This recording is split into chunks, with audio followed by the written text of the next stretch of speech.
Bantayan ninyo ang inyong sarili. Lagi kayong maging mahinahon. Pagdating sa pera, huwag kayong makikipag-away. Lahat ng nawala sa inyo ay aking ibabalik. Pagtiwala kayo sa akin. Amen. Good morning mga kapatid. Katulad ng narinig natin sa Panginoon na lagi tayo maging mahinahon. Sapagkat ito ang susi. Ito ang susi ng pagtatagumpay. Patience. Patience is a virtue. Bakit tayo dumadaan sa maraming pag-uusig? Bakit tayo dumadaan sa maraming kapighatian, kahirapan, mga tiisin? Para gumawa ang Diyos sa atin ng espiritu ng pagtitiis, ng patience. Para malampasan natin lahat. Kasi pag nasanay ka na sa pagtitiis, sisiw na lahat ng bagay. Kasi yun ang ginawa ng Panginoon. Tiniis niya ang lahat ng bagay, ang Panginoong Isus. Sa daming dinaanan ng Panginoong Isus na tiis niya hanggang sa matapos na yung tungkulin, yung misyon. Ganoon din tayo. Meron tayong misyon eh. Ang misyon natin, humayo at manatili ang ating mga bunga upang kung ano man ang ating hingin sa Panginoon, ibibigay niyo sa atin. Kasi itong huling araw na to, babanatan tayo. Yung bautismo sa apoy, kikilusyon. Bakit? Kasi kailangan maglinis ang Diyos eh. Bakit? Dadali na tayo sa langit eh. Alam naman magsama siya ng madumi doon. So, para siyang uupong maglalaba. Di ba pag nung araw, yung mga old school na paglalaba, di ba? Minsan nandun sila sa batis. Pukusutin ng todo yung damit, di ba? Tapos pag may madumi, papaluin ng palo-palo. Di ba? Hanggang sa lumabas yung banel, yung katas ng damit, ganun din tayo. Yun ang bautismo sa apoy. Lalabhan ka, tapos pag marumi ka, gagamitan ka ng palo-palo. Papaluin ka para ma-realize mo yung mga mali mo. Bakit? Lilinisin ka eh. Kaya mapalad kayo pag kayo inuusig. Mapalad kayo pag dumadaan kayo sa maraming kapighatian, maraming kahirapan, tiisin. Hindi lang dun eh, pati sakit. Isa yan eh. Isa yan sa titiisin natin, sakit. Kasi ang katawan natin, vulnerable yan sa sakit eh. Mali lang yung kinakain mo, magkakasakit ka na. Pinabayaan mo yung katawan mo, magkakasakit ka na. Pero dahil sa awa ng Diyos, nandun siya eh. Kasi alam niya na hindi natin kaya ang lahat eh. Kaya nandun siya para yung mga bagay na hindi natin kaya, siya ang gagawa. Do your best to the Lord. And He will give the rest. Gawin mo yung talagang the best na maibibigay mo at ibibigay ng Diyos naman yung the best na hindi mo naibigay. Siya, marami tayong kapighatian pero ang kagandahan ng mga kapatid, iniligtas tayo ng Diyos sa lahat. Tingnan niyo buhay niyo ngayon. Kung hindi kayo may sakit, inuusig kayo. Wala naman kayong ginagawa masama. Nasa opisina ka, nagtatrabaho, galit sa'yo yung boss mo. Samantalang ang bait-bait mo na. Samantalang talagang galaw, work ka lang din. Work and go home ka lang. Tapos galit pa sa'yo yung boss mo, wala ka namang ginagawa masama. Bakit? Ipini-persecute ka ng demonyo. He is the persecutor and the accuser of the brethren. Kaya mapalad yung inuusig sa inyo dahil sa katwiran. Dahil kay Kristo. Dahil Kristiyano ka, kaya kayo inuusig ni Satan. Bakit? Hindi na kaya Diyos eh. Si Michael nga lang, hindi kaya ni Lucifer eh. Diyos pa. Lagi siyang talo kay Michael eh. So, para siya manalo, saan siya pupunta? Sa nilikha ng Diyos ng mga tao. So, gaganti siya sa mga nilikha niya mga tao para makaganti siya sa Diyos. Eh, hindi naman siya pwedeng parusahan agad ng Diyos eh. Kasi kung paparusahan siya ng Diyos kaya dali sa impyerno, dadalhin din lahat ng mga hindi sumusunod sa impyerno. So, hindi na magaganap ng Diyos yung patience. Kasi ang Diyos magtitiis siya na magtitiis hanggang sa makumpleto na yung bilang ng hentil eh. Hanggang sa matapos na yung buong plano niya. Tapos na plano eh. Nakasulat na, it is written, it must be done eh.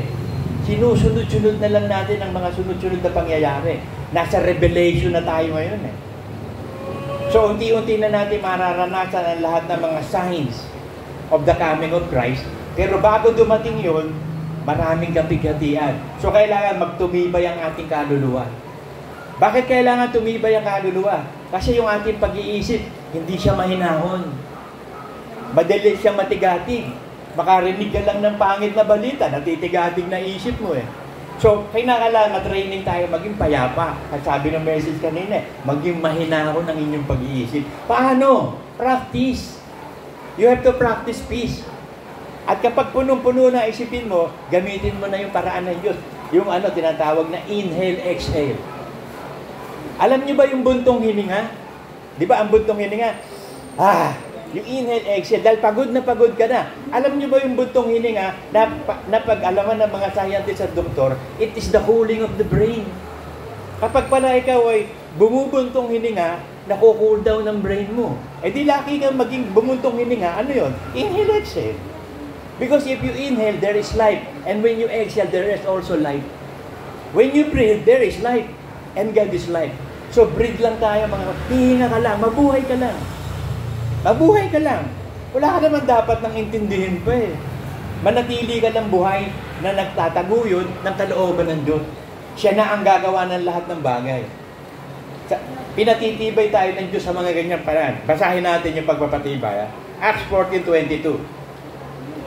Na pinatitibay ang mga kaluluwa ng mga alagad at inaaralan sila na magsipanatili sa pananampalataya at sa pamamagitan ng maraming mga kapighatian. Hindi sinabi ng Diyos na kaunting kapighatian, maraming kapighatian. Pero hindi magsisinungaling ang Diyos. So marami, bakit na pinahihintulutan? Na usigin tayo, apihin tayo. Kasi nasa teritoryo tayo ni Satanas. Pinababayaan tayo. Bakit si Job pinabayaan ng Diyos na tirahin ni Satanas? Para magkaroon ng patience si Job at nagtagumpay si Job. Ibinigay ko Job, double portion yung nawala sa kanya. Lahat-lahat, pinagpala siya. Hanggang sa bandang huli, pinagpala siya. Talo naman yan si Satanas. Sa umpisa lang yan eh. We are always the winner. Tayo lagi ang panalo sa bandang huli. Parang pelikula lang yan ni Fernando po. Golpe sarado nung umpisa, aping-ape. Pero pagkatapos to, siya nananalo. Ubus yung kalaban. Kahit siyang katerba yung hapon, patay lahat eh. Kahit ang daming member ng mga sindikato, patay lahat eh. Ganon din tayo eh. Sa bandang huli, patay lahat yan eh. Pero sa umpisa, mabubugbog ka. Ikaw ang bida eh. Hindi ka naman kontrabida eh. So, bubugbugin ka ng kontrabida. Sino ba bubugbugin ng kontrabida? Eh, di yung bida. Alam ka naman bugbugin ng bida yung kontrabida. Sa huli na yon, ang bubugbog sa kontrabida, hindi rin ikaw eh, ang Diyos. Kasi yan ang palatandaan eh. Sabi sa 2 Thessalonians 1:5.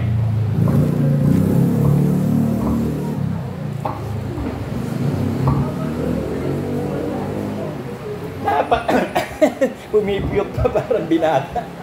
Napakaraming kapighatian mga kapatid. Napakaraming paghihirap. Napakaraming tiisin. Napakaraming tribulasyon ang dadaanan natin ngayon. Bakit? Kasi hindi ka iiwan sa Great Tribulation. So, ang tribulation natin ngayon, ano gusto mo? Yung 7 Great Tribulation o yung ngayon tribulation mo? So, lahat ng mga anak ng Diyos ngayon, dumadaan sa tribulation. Mga kapighatian, kahirapan, para magkaroon ng sakdal na gawa, upang yung pagtitiis, gumawa ng isang ganap na gawa. At maging perfect ang pagsunod natin. Bakit? Natiis mo eh. Pag natiis mo, isang bagay, inulit na naman, matitiis mo na naman. So, bibigyan ka na naman, titiis mo na naman. Hindi naman mananalo yan si Satanas eh. Ang ginagawa lang ni Satanas, mag-udlot, harangan. Pero sa bandang huli, talo siya. Akong guluhin niya si Satanas. Alam nyo, yung kapag may bumabaksak talaga, halimbawa may ginagawa ako, nahulog, hindi ko na hinahanap, itatago eh. Itatago. Eh kung maghahanap ka, maiinis ka lang eh. Lalabas naman yan eh. Napakaraming beses na yan mga kapatid. Kaya sabi ko sa inyo, pag may nawawala sa inyo, huwag niyong hanapin, makikita mo. Pero pag hinahanap mo, hindi mo makikita. Katulad ng pag-iibanghelyo natin noong araw. Hanap tayo ng hanap ng mga tupa, wala tayong makita. Nung hindi tayo naghanap, nagkaroon ng member ng tupa. Ang Diyos na nagbibigay.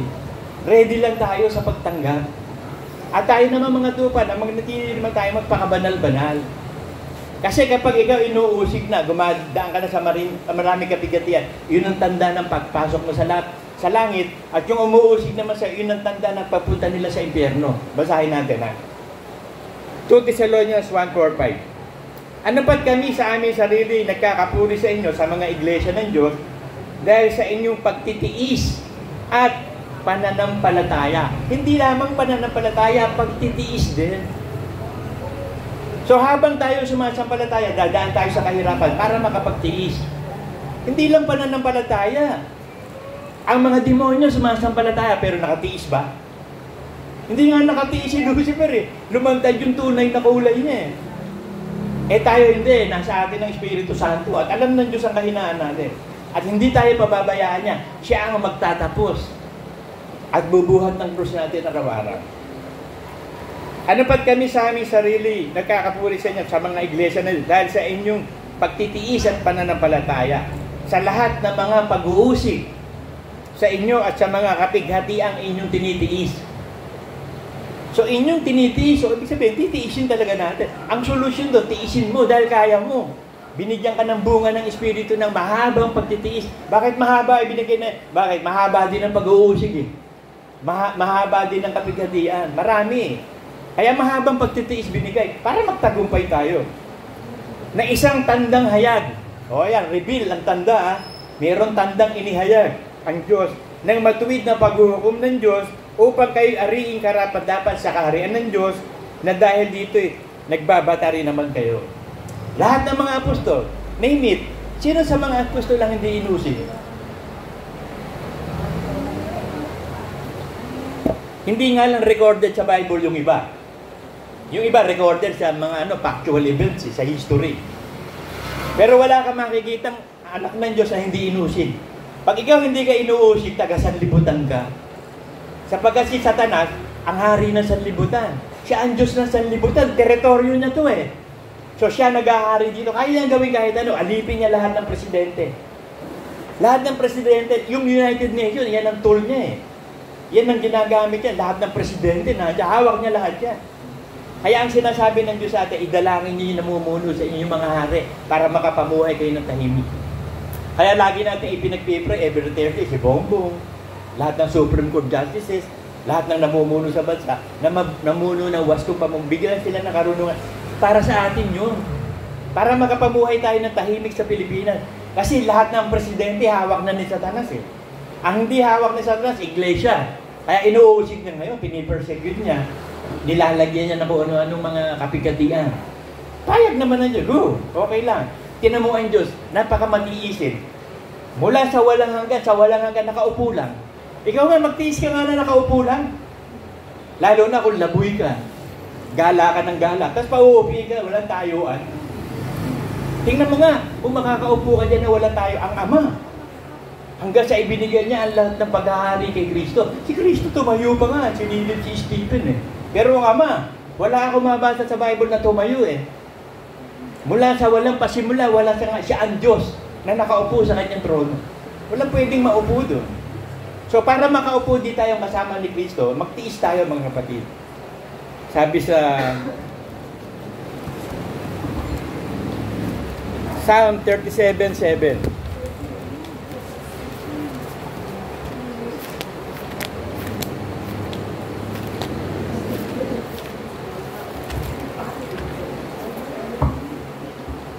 Psalm 37:7. Ikaw ay magpahinga sa Panginoon at maghintay kang may pagtitiis sa Kanya. So rest in the Lord. How do you rest in the Lord? Paano ka magpapahinga sa Panginoon? Di sa piling niya, paano ba natin siya nakakasama? Sa pagsamba, sa pamumuhay sa kabanalan, sa pamamagitan ng Espiritu Santo. Pag tayo sumasamba, nakapagpapahinga tayo. Ito yung rest day. Kaya Sunday is the rest day. Kaya yung Sunday na ginawa ng Diyos na worship day. This is, lahat ng tao halos ang Sunday is the rest day. Kaya lang, binabaluktot pa yan ng ibang mga preacher, dapat doon, Sabbath day. Ano ba yung Sabbath day? Araw ng kapahinga, ano ba doon Sunday? O araw ng kapahinga, ano pagkakaiba doon sa Sunday at Sabbath day? Dapat daw, Sabado.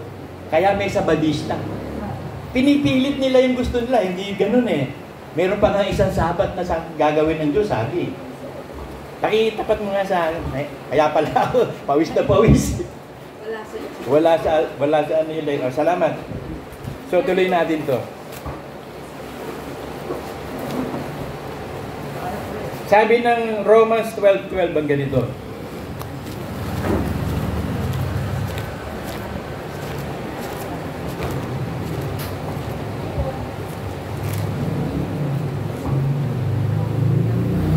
Magala kayo sa pag-asa.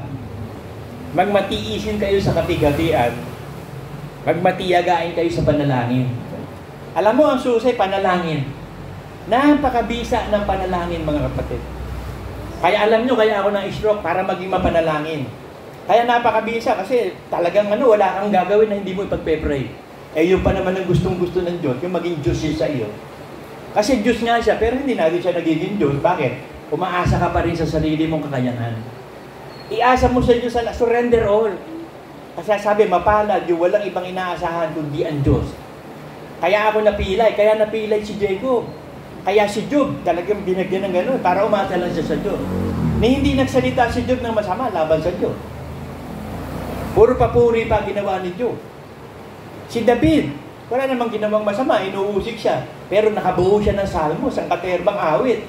Bakit? Natutunan niyang gumawa ng pagpuri sa pag-uusig sa kanya. Kaya sabi niya sa Psalm 34:4, ang ganito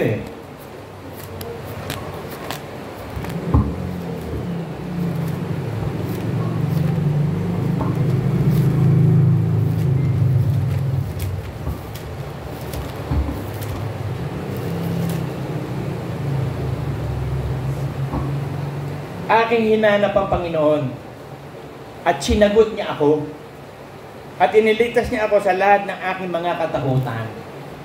Sino ba naman hindi matatakot nun araw-araw? Sige, araw-araw ka papatayin. Yung mga nagsisyabu nga, hindi na mapapatay, takbo ng takbo, araw-araw Bakit? Saan ka pupunta? May humahabol sa akin, papatayin ako. Puro nakasyabu yun. So si David, araw-araw sa pinapatay ni Saul. Dahil sa inggit, galit sa kanya, mas mahal siya ng Israel kaysa kay Saul Mas gusto ng Israel na si David ang hari, hindi siya di para mawala si David sa landas niya, papatayin niya. Napatay ba niya? Hanggang si David na nga naghari sa buong Israel. Kasi tayo mga anak ng Diyos, hindi tayo mababayaan ng Diyos kailanman, tandaan niyo yan. Lalo na kung mapanalangin ka, ihabilin mo sa Diyos lahat ng lakad mo, pagtatagumpayan mo. Sabihin mo sa Diyos, lahat ng gusto mo, papapangyarihin niya. Kasi pag nakita na ng Diyos, buo ang tiwala mo sa Kanya, gagawa siya sa iyo. He controls everything Alam niyo yung mga quantum, yung the smallest part of atom. Kontrolado ng Diyos yun, walang malaki o maliit. Buong universe, kontrolado niya. Tayo pa hindi ko kontrolin sa lahat ng proteksyon. Minsan hindi gumagawa ang Diyos sa atin, pero nandun siya. He is looking for a distant lang. Nandun siya sa malayo. Pero hindi niya tayo pinababaya. Hindi siya natutulog para sa atin. Kaya pag dumalangin ka, gising agad si Kristo. Kaya kita mo, nung nasa panganib ang mga apostol, di ba? Lulubog daw yung bangka nila di ba ginising nila di ba gising agad? Tapos sabi niya, kayong napakaliit na di ba kasama niyo ko? Sa dabi ba ng problema ng bagyo ng buhay natin? Kasama natin si Kristo. Gisingin mo lang. Papalisin niya lahat ng bagyo ng buhay mo. Di ba inalis ni Kristo yung bagyo? Sunod sa Kanya. Ganon din Marami tayong kapigatian. Marami tayong mga pag-uusig. Marami mga pagsubok. Pero lahat yun pagtatagumpayan natin. Sabi dito sa Psalm 34:19. Marami ang kadalamhatian ng matuwid. Yung matuwid yung hindi matuwid, marami bang kadalamhatian? Swerte nga sila Bakit? Hindi pa sila dinadala sa impyerno, kaya patuloy silang pasama ng pasama. Kaya sabi, sa huling araw, ang masama, magpapakasama-sama. Ang banal, magpapakabanal-banal. Banal ka ba? Natanggap mo na ba ang Diyos sa buhay mo? Ikinumit mo na ba sarili mo? Magpapakabanal-banal ka? Babanaling ka. Kasi yun ang nangyari doon sa Meggetong Diba sabi nung Meggetong, Panginoon, anong gusto mong gawin ko sa iyo? Linisin mo po ako. Sige, gusto ko rin malinis ka. Di ba naging malinis yung keto? Ganon din tayo. Pag gusto mo lang magpakabanal-banal, mababanal. Pero uusigin ka ng demonyo. Sabi sa sa 2:13. 2 Timothy 2:13 yata, or 1 hindi ko matandaan. Or 1 Thessalonians 2:13. Ang nagpapakabanal-banal ay uusigin. Bakit? Ayaw ni Satanas na may nagpapakabanal. Bakit? Siya yung hindi nagpakabanal Alam nga naman siya lang ang pumunta sa impyerno, magdadamay siya. Ang hindi niya alam, pinoproteksyonan ng Diyos, yung nilikha niya tao. O mga angel, hindi Kasi yung angel, alam na nila, gagawin nila Yung buong karunungan, buong kaalaman tungkol, pati nga lahat ng bagay sa lupa, alam nila eh. Lahat ng sikreto sa constellation, alam nila eh. Kaya nga nagkaroon ng astrology, nagkaroon ng magic, nagkaroon ng kung ano-ano kapangyarihan. Galing sa mga fallen angels siya. Alam nila, sikreto lahat niyan. Sikreto ng mga bituin, alam nila yan. Sikreto ng buong universe, alam nila. Kaya alam mo yun, hindi nyo napapansin, ang ginagamit nila, imbis na Diyos, universe. Sa iyo ang universe. Anong universe? Gawa lang ng Diyos ang universe. Sa Diyos ka umasa, wag sa universe. Meron pa silang law of attraction, law of something like that, na ang universe aayon sa iyo. Hindi, simple lang ang sinabi ng Diyos. Kung ano tinanim mo, di anihin mo. Ang batalya natin, Word of God, hindi karunungan ng mga Hindu. Alam niyo, napakatatalino ng Hindu. Alam nila yan mga sekreto ng yin-yang. Yung mga meditation na yan. Alam nila yan. Tayo hindi, Word of God. Mahina tayo eh. Kaya Word of God ang nagpapalakas. Sila, malalakas sila, kaya nila. Supported sila ni Taning. O kita mo, saan ka nakakita ng taong hinawakan ng buntot ng elepante, hindi makagalaw yung elepante? Gagawin ba ng Diyos yun? Ang gusto ng Diyos, lumaya ang hayop, tapos pipigilan mo. Kita mo yung hawak, yung sa sa aquarium. Pumapasok sila sa aquarium, parang isda eh. Hindi man lang nalulunod, mamatay eh. Hindi naman isda yun. So nakita mo yung kapangyarihan nila. Meron pa nga tumingin sa araw. Sa araw lang daw titingin para umunlad ang buhay. Mabubulag ka dyan. Tignan mo na tignan na araw, masisira mata mo dyan. Pero alam mo mga karunungan na, supported ng demonyo. Tayo hindi eh. Iisa lang ang kapangyarihan binigay, ang Holy Spirit at ang Word of God. Kaya susundin lang natin kung ano sinasabi ng Word of God in the power of the Holy Spirit. Galatians 6:9.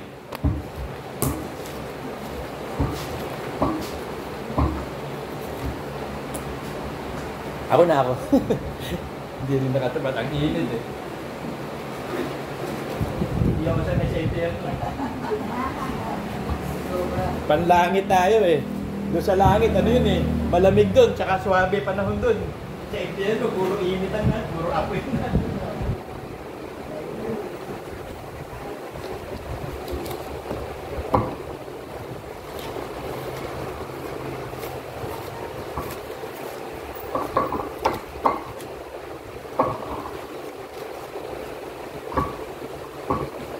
Galatians 6:9 hanggang 10. Pero basahin na rin natin ang 8. Sapagkat ang nag-ahasik na sa kanya sariling laman, ay sa laman mag-aani ng kasiraan. So kapag nabuhay ka sa datihan mong pagkatao, susundin mo gawa ng demonyo. Makasanlibutan ka. So mamamatay kang pupunta ng impyerno pag nanatili kang makasanlibutan. Dadapot ang naghahasik na sa espiritu, ang espiritu mag-aari ng buhay na wala. So ano yung espiritu? John 6:63, ang salita ng Diyos sa espiritu at buhay. So kung ihahasik mo ang espiritu o salita ng Diyos sa buhay mo, magkakaroon ka ng buhay na wala. Pero yung datihang pagkatao, yung dating karunungan natin, dating kabaitan, isasantabi ng lahat yun, patay ka na eh. Yun ang buong turo ng Kristyanismo eh. Hindi na ikaw ang mabubuhay sa sarili mo, kundi si Kristo na. At ang buhay na ipamumuhay mo ngayon, sa pananampalataya, ay sa Panginoong Jesus. So, yun ang pagiging Kristiyano tunay. Magpapakabanal-banal ang tawag doon. Wala kang susundin kundi Word of God. Hindi karunungan ng tao, hindi yung karunungan ng mga philosopher. Hindi yung Stoicism. Hindi yung Confucianism. Racism. Ang daming sism. Iisa lang, Christianity lang, si Jesus Christ lang ang sagot. Huwag tayong mapagod sa paggawa ng mabuti. Sapagkat sa kapanahuran, magsisipag-ani tayo kung hindi tayo manghihimagon. So huwag kang titigil, go! Press on to perfection. Pag nararamdaman mo tinatamad ka na, huwag kang tamarin. Pag nararamdaman mo nawawala ka ng gana, huwag kang mawala ng gana. Kasi ang panlaban lang dyan, pag nawawala ka ng gana, di magkaroon ka ng gana. Inaanto ka, hindi matulog ka, nagugutom ka, hindi kumain ka. Ganon kasimple ang kaisipan ng Diyos. Hindi siya komplikado. Hindi malalalim na todo ang aral niya. Madadali lang intindihin. Kahit bata, maiintindihan. Kaya lang nila nahihirapan sila dahil ayaw nilang gawin. Kahit naiintindihan nila, ayaw nilang gawin. Bakit? Bakit ang dami takot na huwag maging Kristiyano? Ang dami daw bawal. Ay yun nga mga bawal na yun ang magbibigay sa inyo ng pagpapala eh. Tsaka hindi naman mahirap gawin lahat ng bawal. Sabi ng 1 John 5:3, ang salita ng Diyos ay madali lang napamatot, madali mo masusunod. Bakit? Nagawa na ng Diyos yun eh. Ibinigay na lang ang Holy Spirit para araw-araw magpaalala sa atin. Nagawa na yan ng Diyos. Pagpatuloy mo na lang, go on to perfection na lang. Manatili ang bunga. Sabi sa John 15:16.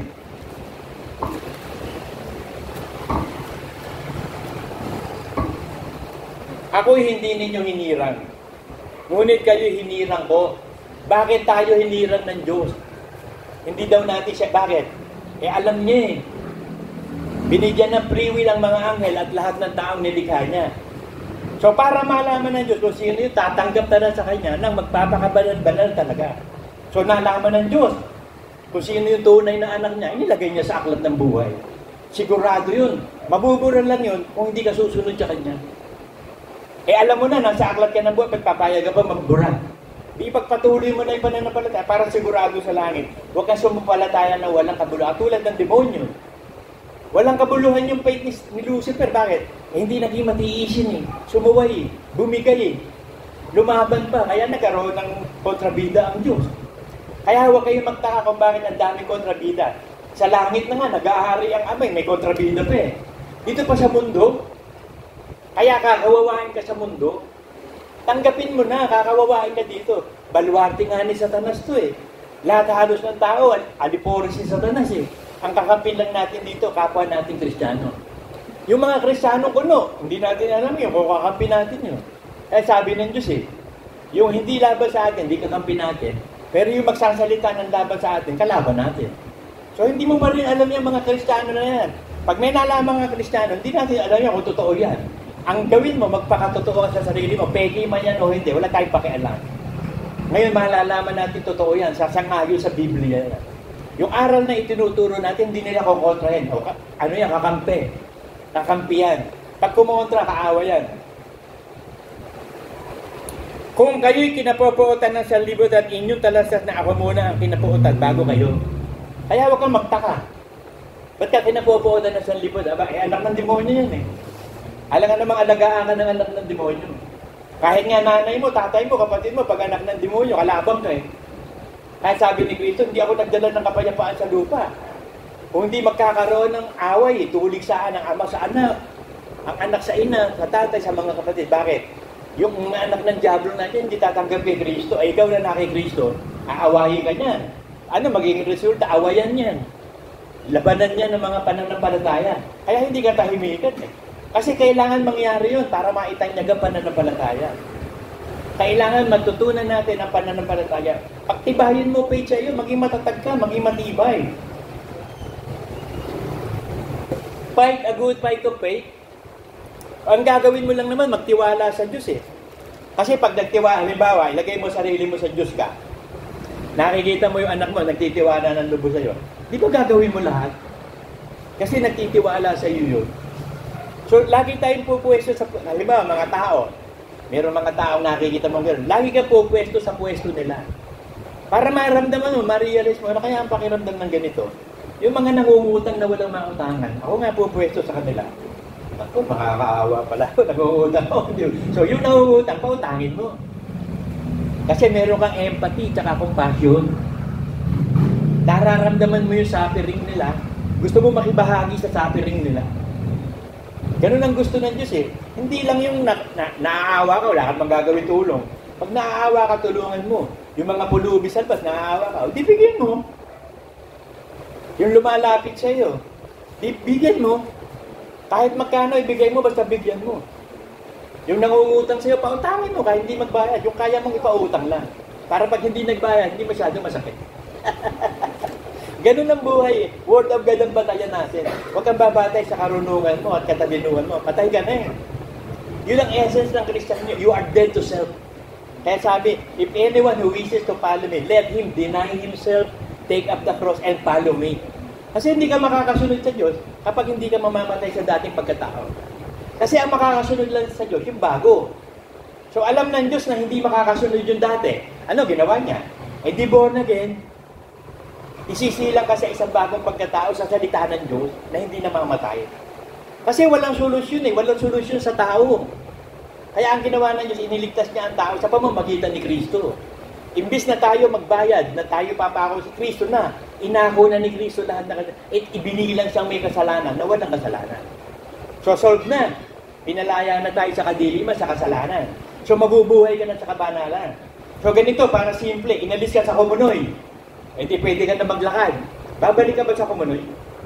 Hindi na, so magpapatuloy ka maglakad. Hahayo ka. Basahin natin yun, yung John 15:16.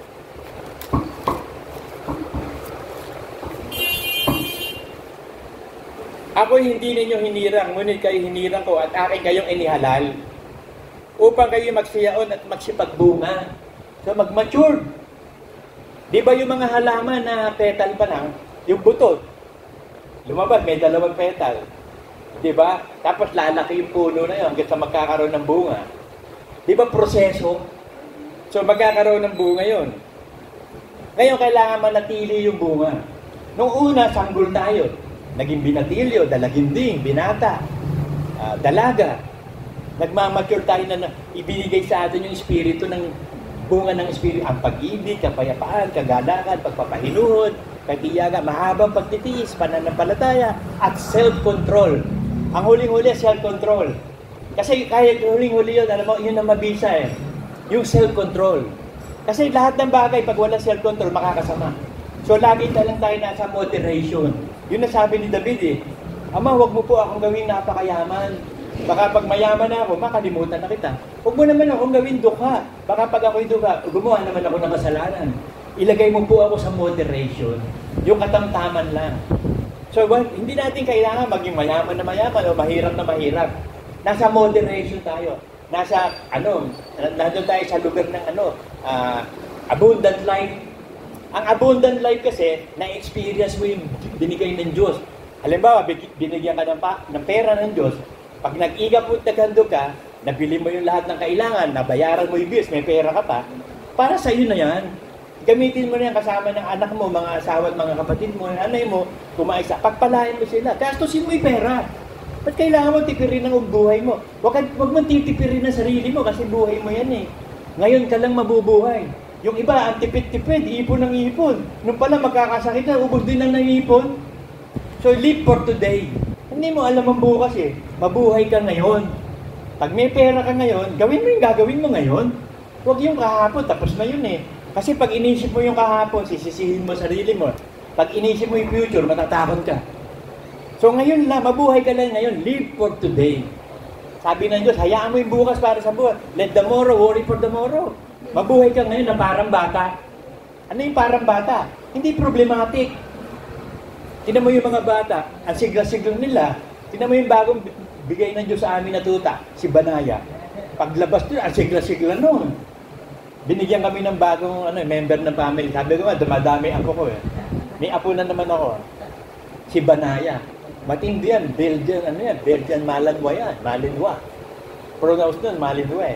Nakita ko spelling, Mali, no, N-O-I-S. Nilagyan ko ng U, Umalinois. Ay, tama ang pala, si Banaya, Umalinois. O yan, paglaki niyan. Pag nandito na si Charm, yung anak ni Jan, magkakasabay ng paglaki. Ako, best duo yan. Alam niyo yung mga Belgian Malinois? Very protective pala yan, tsaka very active. Ayaw nila nung nakaupo na, gusto nila galaw ng galaw. Tapos protective. Pag gagalawin ng kahit sinong tao ka, dudumbulin agad, ipoproteksyonan din mo. Kasi alam niyo yung mga aso, ibang magmahal ang hayop eh. Nung ibigay ng Diyos ang pagmamahal sa hayop, buong-buong nagmamahal yan, walang kondisyon. Yun nga istorya ko nga sinabi sa inyo, yung leon, yung si Dionysius nakatulong, idinimanda siya ng amo niya, nagnakaw daw, pero hindi naman, ikinulong siya. Nakatakas siya. Nung pagtakas niya, pagpunta niya sa gubat, may nakita isang leon. Umuungod, nung tignan niya, nakita niya doon sa singit ng pove, merong nakasaksak na parang tinik, nakahoy. Dinilapitan niya, unti-unti kinausap niya, tapos tinanggal niya yung pagkakaalis niya. Di nakalakad na maayos yung leon. Nung mahuli siya, ikinulong siya. Nung ikinulong siya, ang sabi ng judge, dalhin niya doon sa Den of Lion. Dinala, ipapakain sa leon. Pagdating doon sa leon, nakakilala siya ng leon, ibig nakainin siya, dinilaan eh. Nung pala yun yung leon na tinulungan niya. Tingnan mo, hindi coincidence yun. Kristiyano si Dionysius, natatakot kasi panahon ng Kristyanismo nun eh. Ano siya, na-accuse siya, hindi naman niya kasalanan. Wala siyang ginawa. Tinulungan niya pa yung leon, tinan mo. Lahat ng gagawin mo sa hayop, alam mo, pag ikaw naging masama sa hayop, magiging masama rin ng hayop sa iyo. Kasi proven sa akin yan, dito sa amin. Meron ditong isang tao, napakasama sa kabayo. Talaga kung latiguhin niya yung kabayo, paanda rin lang nilalatigupan. Laging ginugulpe. Alam mo, dumating yung araw na namatay siya ang nakapatay sa kanya kabayo. Binangga siya ng kabayo, yung karitela. Sinagasaan siya, patay.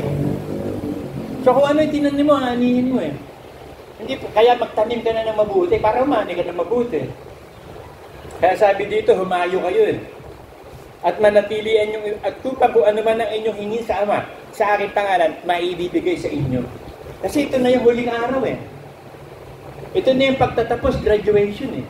So sa graduation ito, maglalaba ang Diyos. Lalabahan niya ang kanyang iglesia. So lalabas ang pagkaginto.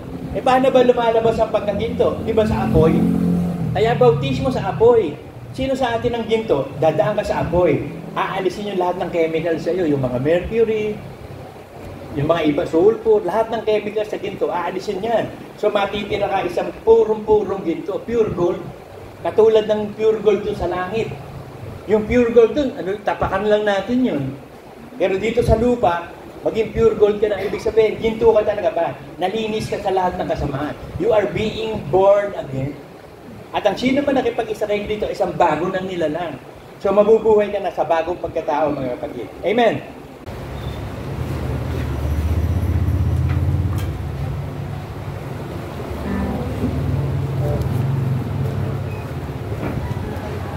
Ano man ang ginawa ninyo sa aking kaliliitan, ay ginawa ninyo sa akin.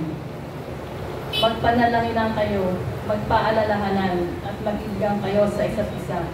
Malapit na akong dumating, nais kong makita ang pag-ibig sa inyo.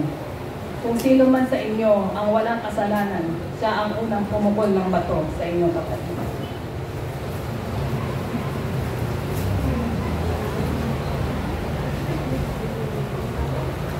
Pinaparanas ko na sa inyo kung ano nagaganap sa aking kaharian. Yun lamang sumusunod sa aking salita nang mayroong katapatan at pagpapakumbaba ang siya kung lamang ililigtas. Laging sumayo ang aking pag-ibig at huwag ninyong pabayaan ang inyong mga sarili na kumilis ang inyong lumang pagkatao. Amen, mga kapatid. Good morning. Narinig ko yung isang prophet nagsabi, magpanalanginan kayo. Yan ang message sa atin ng Lord eh. Maging prayerful tayo. Maging mapanalangin tayo dahil nasa huling araw eh. Yan ang susi ng spiritual na buhay. Kung hindi ka magiging mapanalangin, hindi malulugod ang Diyos sa iyo. Kasi sabi ng Diyos, yung dumadalangin sa akin, meron pananampalataya. Lumalapit siyang naniniwalang meron Diyos na tutulong sa kanya. Noong araw, lahat tayo, hindi tayo mapanalangin. Nagpe-pray tayo pag nasa oras ng kagipitan. Pag merong aksidenteng naganap, pag meron kang napakatinding pangangailangan, nagpe-pray ka sa Lord. Pagkatapos na, wala na. Pero ngayon naging Kristiyano tayo, tinuturuan tayo ng Diyos na maging mapanalangin. Katulad ng Panginoong Jesus. Nauubos yung kalahating araw niya sa panalangin, magdamag yun. Pagbaba niya, galing sa bundok, magmi-ministeryo na siya. Pagdating ng lubog ng araw, magpe-pray na siya hanggang magdamag na yun. Lagi siyang humihingi ng tulong sa Ama. Si Jesus Christ na yun, ha? At natuto ang Panginoong Jesus na sumunod sa mga bagay na natiis niya. Kasi nasa katawan tao siya eh. Kaya lang, yung buong kapuspusan ng Diyos nasa Kanya. Kaya, nasa Kanya yung buong kapuspusan ng Diyos, kaya madali niya nagagawa ang pagsunod sa Ama. At lahat ng sinasabi ng Ama, yun ang sinasabi niya. Kasi meron nakasulat sa Bible na ang panalangin ng matuwid, dinidinig ng Diyos. Kung lahat tayo nananalangin at sanay tayo mag-pray, siguro minsan naman makakatapat kang ikaw matuwid. Kaya kung 2 o 3 lang ang sinabi ng Diyos, kasi kung 2 o 3 nagpe-pray sa kanya, matuwid, didingginan niya eh. Kung lahat tayo mapanalangin, ang buong iglesia mapanalangin. Alam nyo, yan ang karakter na binuo ng Diyos sa akin. Wala ako niyan eh. Kasi ako, pastor na, hindi ko pinag-pray members ko eh. Pero mo sa akin nakakita ng pastor, hindi pinagpe-pray ang member. Hindi ko pinagpe-pray. Ang ginawa ng Diyos sa akin, alam niyo, in-stroke ako. Stricken yung katawan ko. Baldado. Hindi ka makakagalaw kung hindi nasa stretcher ka o kama. Ano gagawin mo sa kama? Lagi ka nakahiga, di ba? Nung pala, tinuturuan ako ng Diyos na manalangin. Kasi ano gagawin mo doon sa kama? Hindi ka kausapin mo ang Diyos, mananalangin ka na mananalangin. I-develop sa akin yung magiging mapanalangin. Kaya walang maliit o malaking bagay sa akin. Ipinag-pray ko lagi. Alam niyo, pag yung naglalakad ako dyan, kasi pagdating na umaga, pag-gising talaga, tamad na tamad kang mag-exercise, tamad na tamad kang maglakad. Pero kailangan labanan yung katamaran. Hindi, I have to go. Lord, tulungan mo akong lumakad. Lalakad ako. Kasi dati na ako na-stroke eh. Pilantod na ako eh. Disabled na ako, ba't nakalakad pa ako? Kasi pinili kong maglakad sa tulong ng Diyos. Lord, palakarin mo ko, gusto kong lumakad. Kaya pag ako, at least kahit 10 minutes, nakakalakad ako araw-araw. Iikot ako dyan sa may Bibliotech. Madadaanan ko doon yung mga taong, mga nabubuhay lang, pamumulot ng basura. Hindi mga naliligo, nakahiga sa gutter. Lagi ko Lord, mahabag ka naman dito sa So ikaw, pag mapanalangin ka, alam mo, lahat ng makikita mo, ipag-pray mo pag kailangan ipag-pray. Kasi mapanalangin ka, lalo sa pamilya. Halimbawa, ang anak mo, umalis ng bahay. Lagi kang mo nang pinag-pray ka agad yun. Pag naipag-pray mo, okay na. Kasi didinggin ng Diyos ang panalangin mo kasi prayerful ka nga eh. Matuwid kang tao eh. Mapanalangin ka. Alam niyo si Cornelius, ano yun eh, centurion yun eh.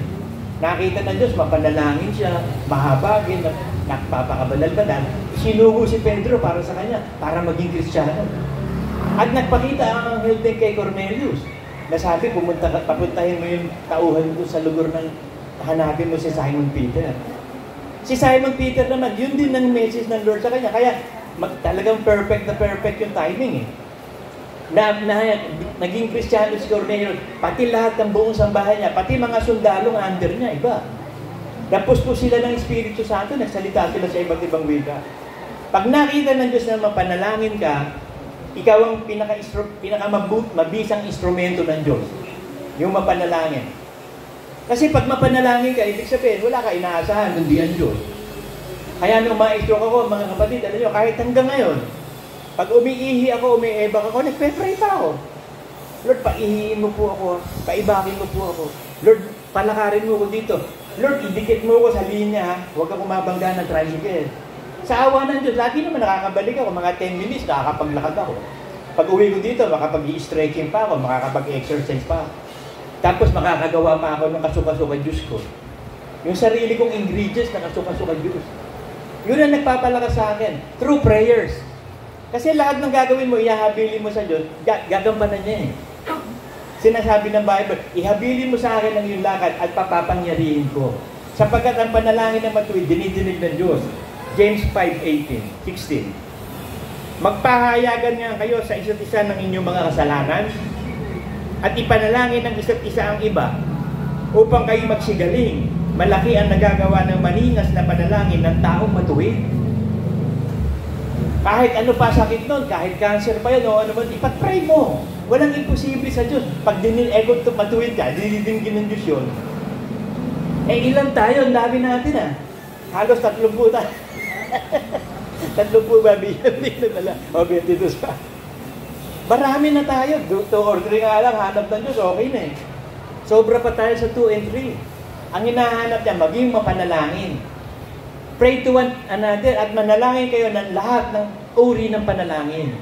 Kaya merong gift of tongues eh. Kasi yung gift of tongues, hindi kayang harangin ni Satanas yun. Kasi Espiritu Santo na nanalangin sa Ama eh. Hindi katulad ni Daniel, nung mag-pray siya, hinarang ng demonyo yung Prince of Persia.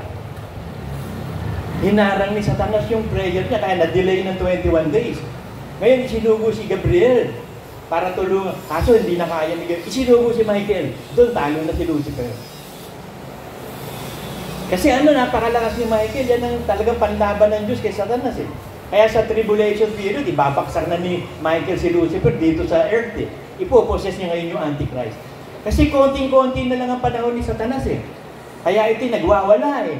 Kung ikaw mapanalangin, sabi ng Panginoon, watch and pray. You will not fall into temptation. So manood ka lang. Huwag kang sumali. Halimbawa, may nagugulpihan, manood ka lang. Huwag kang pumunta doon sa kanila o awatin yun. Dahil sabi ng Diyos, parang asong ulol yan. Kapag may nag-aaway, huwag kang papasok sa gitna, ikaw ang mamamatay. Marami ng kasong ganyan. Siguro sa kagustuhan niyang tumulong sa barkada o kaibigan, pumapagitna siya, wala siyang alam sa Bible. Bandang uli, siya patay, sinaksak siya, nasaksak. Huwag kang makikialam. Matuto tayo maging matahimik and see the salvation of the Lord through prayer. Kaya nga si Elijah, kita mo, through prayers ginawa niya. Pinapatay siya ng buong Israel Katulad ni David Kaya wala siyang ginawa, kundi wala na siyang makain. Una, pinakain siya ng Diyos ng uwak. Nag-supply ang uwak. O pagkatapos mag-supply, naubusan na yung supply ng uwak, dinala na siya doon sa balo, sa iglesia. Hindi na mauubusan ng ng sibada at saka langis. Basta unahin mo lang ako, sabi ni Elijah. Ang ginawa ng balo, inuna si Elijah, hindi sila naubusan ng biyaya at pagpapala. So sa panalangin, sa panalangin, malaki nagagawa mga kapatid. Lagi lang tayo magpe-pray. Huwag mong sabihin maliit ang pagpe-pray mo o hingi ka ng malaki o parang imposible. Huwag kang matakot mag-pray. Napakalaki ng Diyos natin. Pray big. He is a big God. Yung mga imposible, i-pray mo, kaya na yun Basta magtiwala ka lang. Huwag kang matakot. Pray lang ng pray. Paglilehas ng mesa, maglehas ka. Hanggang sa masanay ka maglehas. Gumaling o hindi, sanay ka maglehas. Ganon din ang prayer. Dinggin man ng Diyos o hindi, sanay ka mag-pray. Ang ginagawa ng Diyos dito, training us to pray. Kaya naglagay ng every Thursday. Every Thursday, nagpe-pray tayo Kasi patindi ng patindi kasi ang mundo Kailangan maipag-pray natin ng presidente natin para makapabuhay tayo mapayapa. Kasi hawak na ng ni Satanas yan lahat ng hari sa buong mundo. Buong United Nations, hawak ni Satanas yan Pag hawak mo lahat ng presidente, hawak mo rin ang lahat ng bansa. Kaya magkakaroon ng one world religion One world currency. New world order. Pamumunuan ng Antichrist. Ang iglesia, ang hinahanap ng Diyos na magpe-pray. Lahat ng makikita mo, kahit hindi mo kilala, ipag-pray mo. Nakakita ka ng matandang ubod ko, ipag-pray mo. Na mapagpala. Kasi dingdingin ng Diyos yun Kasi ang pinag-pray mo, kalooban niya, mahal niya nga mga dukha Kahit ano hingin mo, walang imposible. Kasi na-experience ko rin yan Nung turuan ako ng Diyos maging mapanalangin, nung ma-stroke ako, kailangan ka pa bang i-stroke? Si Jacob, nung ma-stroke si Jacob, natutong manalangin Di ba nakipagpunyagin doon sa angel? Ang sinisipat, pinakikita na nagpe-pray si Jacob hanggang hindi niya na-receive yung blessing. Ay, hindi natalo yung angel. Sabi ng Diyos sa kanya, mula ngayon, hindi ka natutawagin Jacob, kundi Israel. Nagtagumpay ka God rules. Ang Diyos ang naghari. Kaya ikaw ay si Israel na. Kaya naging si Israel na siya through prayers. Kasi natatakot siya kay Esau Kasi may atraso siya baka patayin siya nung mapilay na siya, no way Hinawakan yung pigi niya, napilay siya, pilantod na siya, na-stroke siya So, nag-pray na lang siya na nag-pray sa Diyos. Ang nangyari, imbes na patayin siya ng kapatid niya, niregaluhan pa siya.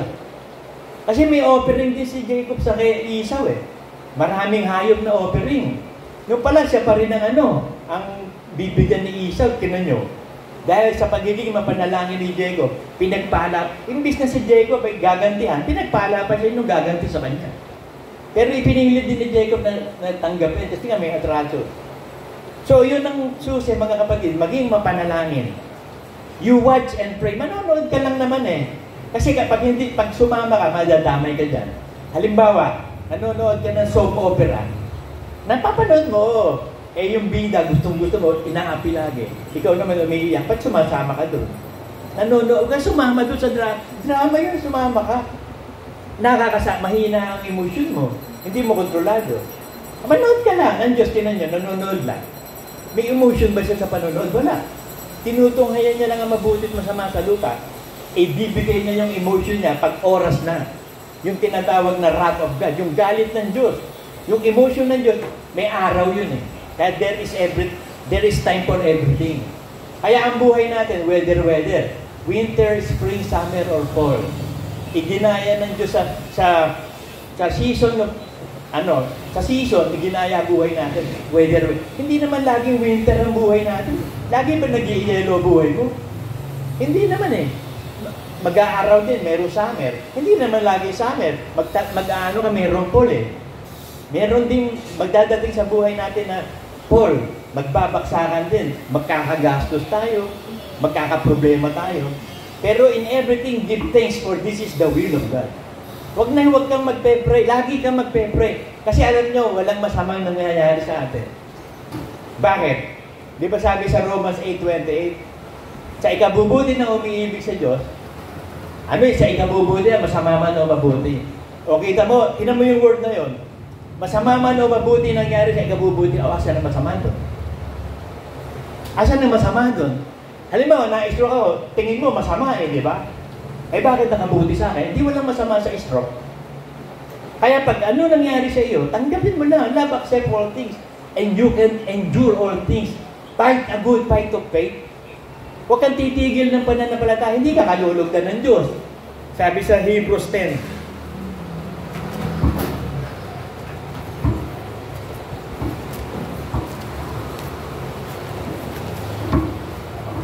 kasi minsan lang tayo mabubuhay. Minsan lang yung faith na ibinigay, hindi na uulitin yun. Kaya sabi ng Panginoon, kung ang pananampalataya, malalaki na kagaya ng buto ng mustasa eh. Kitang-kita yung, merong nakikitang faith talaga. At nakakamit yan through prayers. Kasi Diyos ang gagawa eh. Yung dinadalangin, pakitapat mo nga sa akin. Nakakalimutan ko itapat sa akin. Pinagpapawisan na naman ako. Basahin natin itong Hebrews 10, 35-39. Huwag nga inyong itakwil ang inyong pagkakatiwala na may dakilang gantimpala. Sapagkat kayo nangangailangan ng pagtitiis upang kung inyong magawa ang kalooban ng Diyos, ay magsitanggap kayo ng pangako. So, tinitraining tayo ng Diyos na magtiis. Si Kristo, yun ang training sa Kanya, sa Hebrews 5:8. Dahil sa mga nagyayari sa Kanya, natiis niya lahat, kaya siya natuto. Sumunod. So, natututo tayo sumunod sa mga bagay na natitiis natin. Paano ka makapagtitiis? Bibigyan ka ng matinding problema. Bibigyan ka ng nakakatakot na sitwasyon. Dadaan ka sa mabigat na pagsubok. Nasa ganoon, makagawaan ko sa iyo ng pagtitiis at makagawa ng sakdal na gawa. Kaya huwag kang magtaka kung bakit nangyayari sa iyo yung bagay na huwag mong intindihin yan. Halimbawa, may dumadaang bagyo. Di panoorin mo. Ba't ka sasama sa bagyo? Di panoorin mo. Tingnan mo. Ngayon, maging alert ka naman. Baka mamaya merong yero lumilipad eh. Panood ka doon sa safe na lugar. Who is the safest place? God. Iasa mo sa Diyos ang lahat. At turuan, Lord, saan ako pupwesto? Bumabagyo. Tuturuan ka ng Holy Spirit kung saan ka pupwesto. Lahat ng bagay, pray. Lahat ng bagay, hingin mo. Kaya sabi ni Cristo, hindi kayo tumatanggap, hindi kayo nagpe-pray. Mag-pray nga kayo at tatanggapin nyo ang anumang ipag-pray nyo pagkat ako'y papa sa Ama.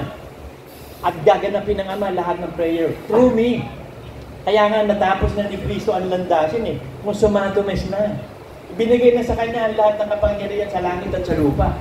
At binigyan tayo ng kapangyarihan bilang mga anak ng Diyos. At bilang mga anak ng Diyos, magagawa na natin ang kalooban ng Diyos. Sapagkat sa madaling panahon, siyang pumapariti darating at hindi magluluwag. Ngunit ang aking lingkod na matuwid ay mabubuhay sa pananampalataya. Ano yung mabubuhay sa pananampalataya? Para kang agila. Di ba pag bumabagyo, lumilipad pa rin ang agila sa taas? Di ba walang kinatatakutan ng agila? Nakakalipad siya kahit grabing barko. Bagyo. Ganun ka, maging agila ka. Kahit anong klaseng pagsubok yan. Kahit ano nagaganap sa'yo, lilipas siya. Maaaring winter nangyari sa'yo, nag-i-yellow buhay mo. Okay lang yun. Magkakaroon naman ng summer eh. Hindi naman laging mainit na iitim ka. Magkakaroon din ng spring. Magkakaroon din ng pag-spring o pag-usad ng mga halaman.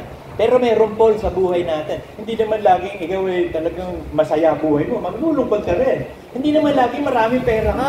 Maubusan ka rin ng pera. Merong fall.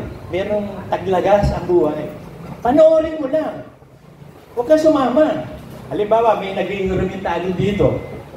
May dalang itak, nag-uhurumin tayo. Ano gagawin mo? Di panoorin mo.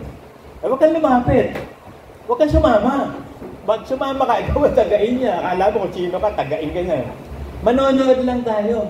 Tingnan mo ang Diyos, watching from a distance. Nanonood lang siya. Pinapanood niya ang matuwid at ang masama. At inaalagaan niya tao. Kaya kung lagi kang tumatawag sa Diyos, lagi ka nagpipray, didingin ka ng Diyos. Sigurado, huwag ka lang aatras ng pananampalataya. Hindi ka kalulugdan. Ngunit tayo hindi dito sa mga nagsisibalik sa kapahamakan, kundi dito sa mga may pananampalataya sa ikaliligtas ng kaluluwa. So, minsan lang yan, ibinigay ang faith eh. Panghawakan mo mabuti ang faith na yan. Kasi genuine faith yan. Deep of faith yan. Yung mga tao, wala namang pananampalataya yung iba eh. Pero tayo, binigyan tayo ng pananampalataya. Kasi kita na ng Diyos pa eh. Hindi pa nililikha ang langit at lupa. Ilala na niya yun sa Kanya. Nakita niya tayo. Isinulat tayo sa aklat ng buhay. Nung isulat tayo sa aklat ng buhay, ngayon siyang panahon kung kailan Kanya tatawagin. Nung tinawag tayo ng Diyos, naging Kristiyano tayo. May panahon para i-develop ka, para mag-mature ka, maging matibay ka, para kang agila. You will not faint. Hindi ka manghihina. Matibay na matibay ang faith mo. Napakalakas ng pananampalataya. Diyos ang gumagawa nun. It is through prayer. Excuse me.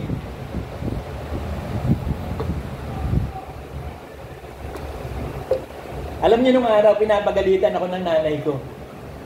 Sabi ng nanay ko, mag-pray ka nga. Sabi ko, hindi ko kailangan niya. Kaya-kaya ko lahat ng bagay.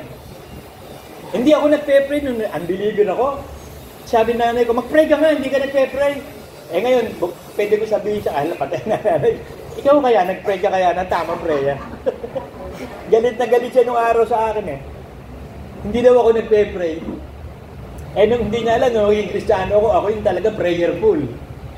Walang bagay na hindi ko pinagpe... Lahat ng makita ko, pinagpe-pray ko eh.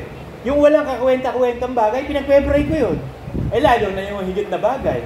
Kaya huwag kayong mag-alala mga kapatid. May prayer warrior kayo ako. Kahit ano nangyayari sa iyo, may cancer ka, ang higpit na sitwasyon mo, relax ka lang, chill. See the salvation of the Lord. Binigyan tayo ng Diyos ng kapangyarihan ng prayer. The prayer of faith. Kaya nga, binigyan tayo ng gift of tongues eh. Kasi yung gift of tongues, napakahalaga niyan. Yan ang magpapatibay sa sarili mo. Pray in tongues lagi. Halimbawa, naglalaba ka. You pray in tongues. Nanonood ka ng TV, you pray in tongues. Habang nanonood, kaya mo naman yung multitasking eh. Nakakagawa ka nga ng multitasking sa kung saan eh. Basta kahit saan ka na doon, pray without ceasing. Hanggang sa masanay, ang importante dito, masanay ka mag-pray. Karakter ni Kristo yan eh, sanay mag-pray. Alam niyo ba na kapag ikaw nagsasalita sa sarili mo, you are praying? Alam niyo ba yun? Pag may iniisip ka, alam niyo ba you are praying na? Kasi yun yung ikaw mismo eh. Ikaw mismo yun eh. Umiiyak yung kaluluwa mo eh. Nararamdaman mo yun ng spirit mo na umiiyak yung kaluluwa mo kasi nga nahihirapan ka. Pero hindi mo napapansin yung mind mo nagpe-pray. Yun yung tunay na ikaw na develop na pagiging prayerful. Napaka-importante ng prayer mga kapatid. Iyan ang buhay ni Kristo na ibinabahagi sa atin. At nagawa lang yan kapag mahina ka. When we are weak, God is strong, sabi ni Pablo. Magyayabang ako, ipagyayabang ko yung kahinaan ko. Dahil kapag ako'y mahina, malakas ako. Eh, hindi ka tulad ng Pariseo, di ba? Nag-pray yung Pariseo eh. Nakita yung maniningil ng buwis. Sabi ng Pariseo, Panginoon, ako po'y napakabuting tao, nag-iikapupo ako lagi. Hindi ka tulad ng taong yun. Padagong-dagong pa sa Sino yung inalugdan ng Diyos? Yung maniningil ng buwis, dinalagukan na sarili dahil makasalanan siya. O yung Pariseo, self-righteous. Hindi papasok sa langit ang self-righteous. Hindi mo na kailangan si Kristo eh. Kaya mo eh. Kaya mo magpakabanal, kaya mo maging mabuti. Eh wala nga mabuti kahit isa. Lahat nga sinungaling. Tapos ikaw nagyayabang ka. Kaya ngayon madaming hindi nagiging Kristiyano. Bakit? Self-righteous. Turuan mo, tulungan mo, mas marunong pa sa Diyos yun. Kasi bakit? Carnal mind. A carnal mind cannot obey God's word. So you must be born again. Lahat tayo carnal mind, lahat tayo makasanlibutan. Lahat tayo makasalanan. Hindi mo pwede sabihin, ikaw ay karapat dapat. Walang karapat dapat. Kung meron sana, di sana ikaw ang ipinako sa krus. Kung ikaw pala sana karapat-dapat, hindi na si Kristo, hindi na bababaan Diyos para maging tao. Magmula tayo kay Abraham. Ba't si Abraham hindi napili? Si Jacob, si Isaac, si David, lahat ng man of God, lahat ng propeta, ba't hindi pinili yun? Hindi nga pwede. Walang taong pwedeng maialay sa krus na banal, mabuti, banal. Si Kristo lang. Kaya si Kristo, lumikha ang Diyos sa pamamagitan ng Espiritu Santo na katawan. Nilimlima ng Espiritu Santo si Virgin Mary. Virgin nga, naglihi. So, hindi parang ng tao. Hindi sperm cell, hindi egg cell. Through the power of God. Kaya yung katawan ni Kristo, walang bahid dungis yun. Walang kasalanan. Yun ang karapat dapat ialay. Yung katawan na ang salita, naging katawan. Yun lang ang pwedeng ialay. So, nung maialay na ni Kristo, at kung saan loob na ginawa ni Kristo yun. Kasi He is God, He is a part of God. He is part of the Godhead. Sa pasimula pa lang, nandun lang salita. At kasama na ng Diyos sa salita. Sa simula pa lang.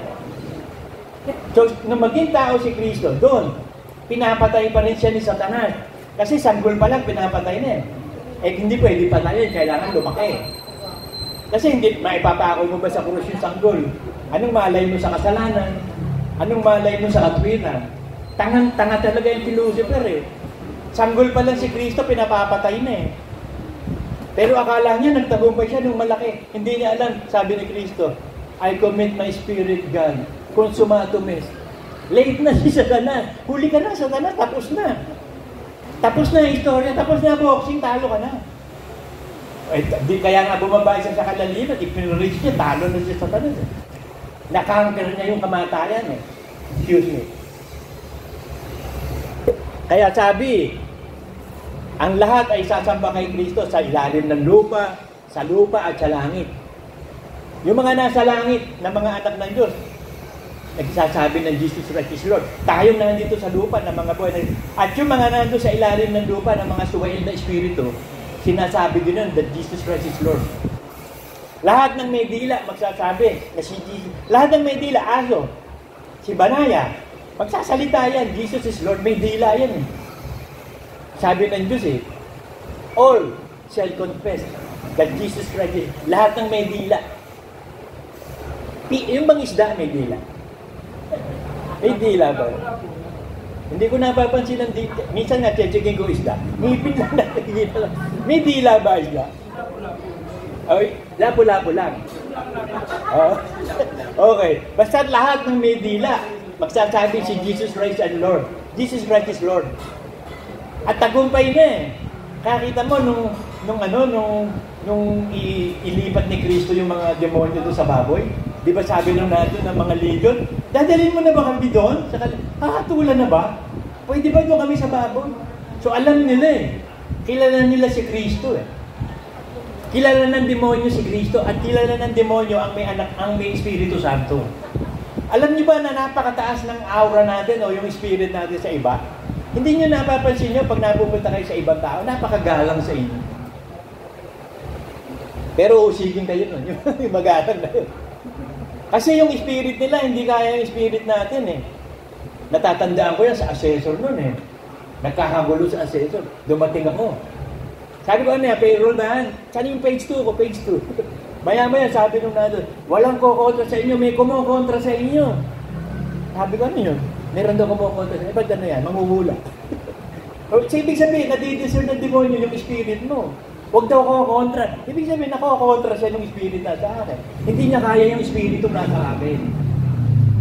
Sabi ng Diyos yun He that is in you is greater than he that is in the world. Kaya kung mapapansin nyo, hindi nyo kilala, tinutulungan kayo.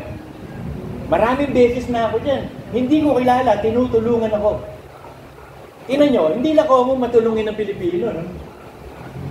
Meron din talaga hindi tumutulong. Pero gumagawa ang Diyos sa atin. God do His work in a very mysterious way. Hindi ka pababayaan ng Diyos, tandaan mo. Lalo na kapag nag-pray ka na, rumiriis mo sa langit ka agad yun Ting! Pag narinig na ng Ama ang prayer mo, ting! Okay na kaagad yun, magsusugo na ng anghel yun. Para ganapin ang panalangin mo. Kita mo si Daniel, Si Daniel, 3 times a day ang prayer niya. Schedule ng prayer niya, umaga, tanghali, hapon. Si Daniel. Kayo, ano yung schedule ng prayer niyo? Mapanalangin na ba kayo? Ako, ang schedule ng prayer ko, pagkagising ko, kahit anong madaling araw yun, kahit alas 2, 1:30, usually yun ang gising ko, from 2 to 4 eh. Laging yun ang circadian rhythm ng gising ko eh. Tapos ang dami nagsisilabasa sa internet yan tungkol sa gigising ka ng madaling araw. Kasi ganito, ganyan. Kung ano sinasabi. Iisa lang yun eh. Nagising ka para luwalhatiin mo ang Diyos, mag-pray ka. Yun lang ang message nila, mag-pray ka. Kaya ka nga nagising eh. Ibig sabihin, conscious ka. O mag-pray ka na. So araw-araw magiging habit mo yun. Kapag nagigising ka na, habit mo na yun, magpe-pray ka na dyan, iisa-isahin mo kapatiran. Kasi kailangan prayer natin, specific, para effective. Sabi ng Diyos eh, kung hihingi ka ba ng isda, bibigyan kita scorpion. Di ba hindi? Kung hihingi ka ng tinapay, bibigyan ba kitang bato? Di ba hindi? Kung ano hinihingi mo, ibibigay ng Diyos sa'yo. Humingi nga kayo, at pasalamatan nyo na natanggap nyo na. Ako nung araw, kasi talagang hirap kami sa biyahe ni Baby. Lagi kami sa ospital eh. Kada ako iikot ng Evergreen, meron Fortuner na nakatigil dun eh. Kada ako dadaan yun, hihipuin ko na, sabi ko, you are mine. Someday you are mine. Nangyari nga yun. So ibig sabihin, there is power in prayer by faith. You confess your faith, sabihin mo. If you confess by your mouth that Jesus Christ is Lord, you shall be saved. Bakit kailangan ng confession? Because there is power in the Word. The Word is power. Kaya kapag ikaw nagsalita ng isang bagay, siguraduhin mo na naluluwalhati ang Diyos. Sapagkat sa bawat salitang sinalita mo, ipagsusulit mo. Kaya nga sabi ng Diyos do not use the name of God in vain. Huwag mong gagamitin ang pangalan ng Diyos sa walang kabuluhan. Di ba tinanong ni Moses, ano po ang pangalan niyo? Ano sasabihin ko sa kanila? Sabihin mo, ako nga. I am what I am. So ang pangalan ng Diyos, I am. Lagi nauuna, kaya sabi ko mananalangin kayo, Ama na nasa langit. So, pag ikaw nagsasalita ng isang bagay, nagpe-pray ka na noon. Lalo na pag sinasabi mo, I am. Ngayon, yung may kabuluhan na sabihin mo, I am healthy, I am wealthy, I am blessed, I am healed. Sasabihin mo yun. Kasi there is power in the word. Ginawa na namin yun, experiment. Ako mahilig ako sa ganyan, yung may tawag doon, napapanood doon ng araw, yung ibubunyag mo kung yun yung kalokohan o hindi. Mythbuster. Myths lang ba to o hindi? Para malaman mo, i-prove mo. Hindi gumawa ako ng bigas, magkasindami, nilagyan ko ng tubig. Nilagay ko sa magkaibang nilagyan ko ng good tsaka bad. Sabi ko sa kanila, Peter, John, Dembo, Daniel, Baby, kada kayo dadaan sa ibabaw ng ref, may nakalagay doon na 2 baso, meron doon tubig at saka bigas. Doon sa bad, puro bad ang sabihin mo nga. Doon sa good, puro good ang sabihin mo. Kahit kada kayo dadaan doon, kada ako dadaan, sabihin mo sa God, you are not good. You are bad. Pag doon sa, you are good, you are blessed. I love you are lovable. Alam nyo, pagkaraan lang ng 1 linggo, tinignan ko, yung pinagsasabihan ng bad, naging itim. Pero yung sinasabihan ng good, walang nangyari, puti pa rin. So there is power in the word. Kaya don't say bad words, lalo na sa mga anak nyo. Sasabihin ka, i-compare mo pa. Ang bubo-bubo mo naman, yung kapitbahay nga natin, galing-galing. Scholar pa yun eh. Pati ikaw, tamad-tamad mo. Wala kang kwenta. Naku, na-absorb ng pagkatao ng bata yun. Papangit yung anak mo, mabobobo. Sabi mo, bobo. Pero pag sinasabi, you are good. You are good, you're okay. Don't say bad word. Kasi ang Diyos natin, do not say no. He always say yes. He is an affirmative God. Lahat na sasabihin mo, sasabihin ng Diyos, yes. Amen God siya. Amen come Lord Jesus ang iglesia natin. Amen people tayo. Hindi no. Kasi ito mo, sample sasabihin mo, Panginoon, ang hina-hina ko nga eh. Ano sasabihin ng Diyos sa'yo? Mahina ka. Yun ang sabi mo. By your words, you are justified. By your words, you are condemned. You are what you think. Kung ano iniisip mo sa sarili mo, yun ka. Sabi mo, mahina ka, di mahina ka. Panginoon, malakas po ako, magaling ako. Malakas ka, magaling ka. Gagaling ka, hindi ka magkakasakit. Lalo na kung puro tubig tayo. Tubig at prutas, kasi prutas, puro tubig din yan. Huwag lang yung mga fruit juice sa mga mall, sa mga tindahan, katakot-takot na mga artificial sugar yun eh. Tsaka additives, napakarami. Yung pure na prutas lang, mas maganda kainin mo para may fiber.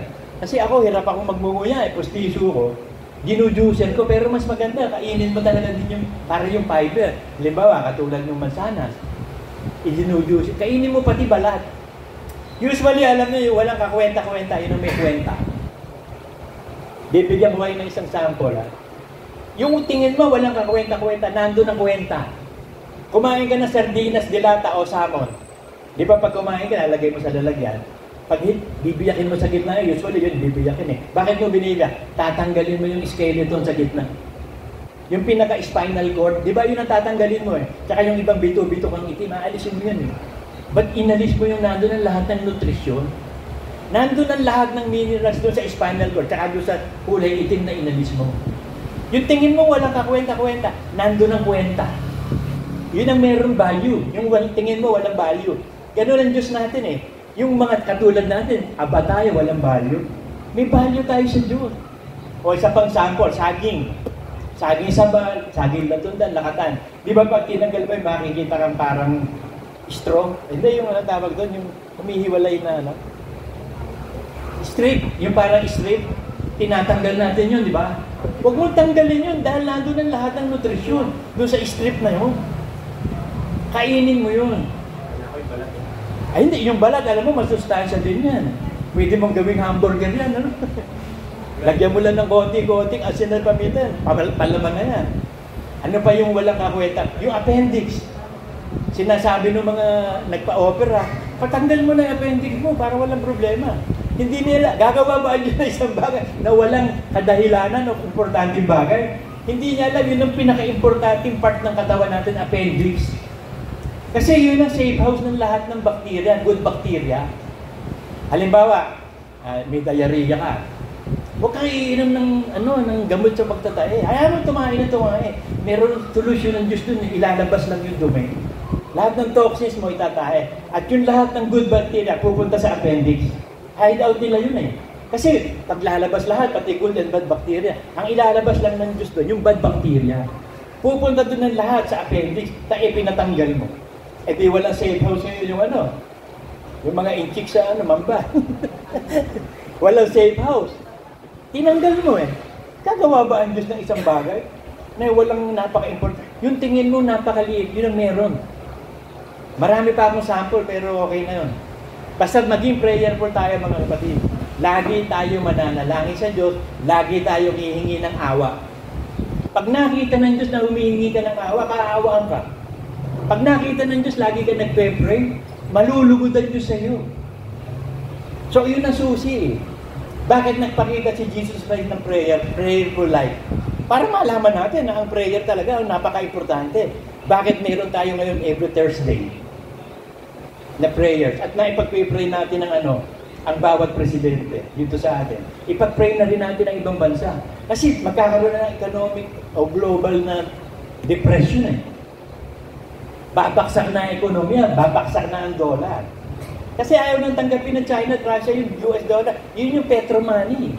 Pag bibili ka ng oil, dollars ang ginagamit. Eh ayaw na ng China at Russia. Yun ang pinamalaking bansa. So maaaring bumaksak natin. Pagbaksak ng dollar, baksak lahat ng bansa. So papasok ang Antichrist, so solve na yung problema. Kasi genius to sa ekonomiya eh. Napakatalino nito at katiwa-tiwala siya. Sasakay siya ngayon sa Catholic Church. Kasi Catholic Church yung malaking komponan ng mananampalataya na nire-respeto ng buong mundo rin yun eh. Kaya magkakaroon na one form of religion, one form of government, a new world order, pamumunuan ng Antichrist.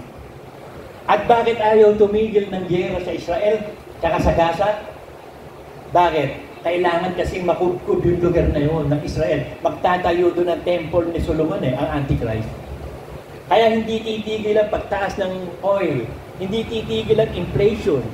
Bawat bansa, babaksak ang ekonomiya. Pero tayo, hindi tayo pababayaan ng Diyos kailanman. Tandaan niyo yan. 2 Chronicles 7:14.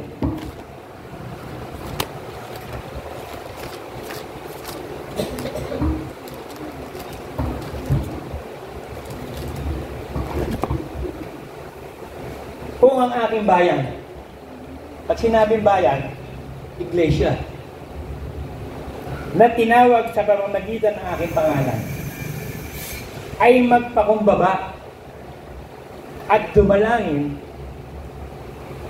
at hanapin ang aking mukha at talikuran ng kanilang mga magsasamang lakad, aking ngang didigin sa langit at ipatatawad ko ang kanilang kasalanan at pagagalingin ko ang kanilang lupain.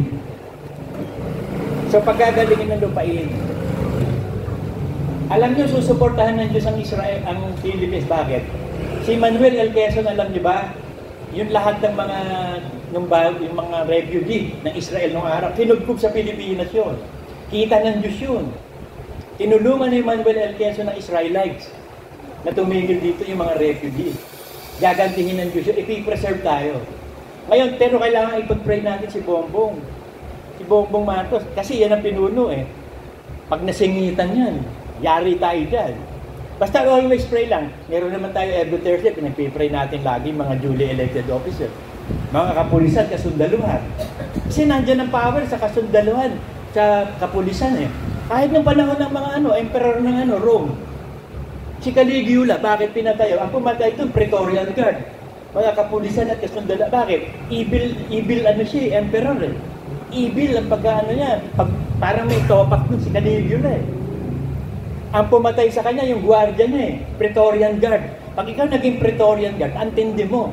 Daig mo pa ang Mossad at CIA nung panahon na yun. Piling-pili lang yun. Kaya kung sino ang itayo nung emperor, itatayo nila. Kaya yun, pinatay si Caligula, pinalitan ng kapatid. Si Nero yata, mas mabagsik pa. Si Nero. Yun ang persecutor ng iglesia nung araw, si Nero. Pinapapatay nga mga Kristiyano nung araw, ipinakakain sa leon, sa tigre, ipinapakot tapos sinusunog pa. Yun si Nero. Tingin nga nila yun ng Antichrist, si Nero hindi. Itong generation natin to lalabas at lalabas lang ang Antichrist pag nag-rapture na. Hindi pa wala pang nakakaalam kung sino ang Antichrist. Kaya maniniwala ang Antichrist ito. Ang Antichrist ito, hindi pa lumalabas, paano nalaman? Parang kaligtasan. Nabubuhay tayo sa kaligtasan through hope. Hindi pa tayo nakakatulan eh. Paano mo malalaman nasa langit ka na? Pag nandun ka na sa langit. Kaya pag may hinihintay kayong isang bagay, at gusto mo bilhin na agad, wala ka pa pambili. Hintayin mong may pera, tsaka ka bumili. Wala pa yung pera, bibili ka na. Huwag mo mukhang gago ka niyan. Nasa lock yun eh. Sabi kung ikaw magtatayo ng isang bahay, maupo ka muna. Tingnan mo yung budget mo. Gumawa ka ng magtawag ka ng architect, engineer, tingnan mo yung ipagagawa mong bahay, sapat ba yung budget mo? Kasi pag hindi sapat yan, pagbibigaan ka ng mga tao, nagpatayo ng building yan, alam mo? Hindi marunong tanga yan. Walang budget, nagpatayo ng 4-story building. Pambunggalo nga lang, hindi pa kaya. Pagtatawanan ka ng mga tao. So hindi pwedeng ipagmalaki mo isang bagay, hindi mo pahawak. At tulad nung sabi noon, huwag kayo magyabang kung kayo papunta lang sa laban. Ang magyayabang, yung naguhubad na ng kanyang uniforme. At pag naghubad ng uniforme yun, puro peklat yun. Puro tama ni Satanas yun. Kasi yung lahat na nakikipaglaban, imposible wala kang peklat. Pag tayo mga Kristiyano, marami tayong peklat.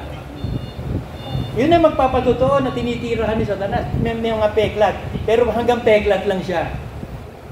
At siya yung demonyo talaga na walang kapag-apag-asa. At nasa huling panahon na talagang gigiyarahin na ang Israel. Matatalo ang Israel, maalipin sila ng 7 taon. Yung first 3 years and a half, gagawa ng mabuti Antichrist doon. Yung remaining 3 years and a half, tatayo na siya sa Temple of Solomon. Iaanod na yan, siya ang Diyos. Kaya sabi, yung nasa bubungan, huwag nang bumaba eh.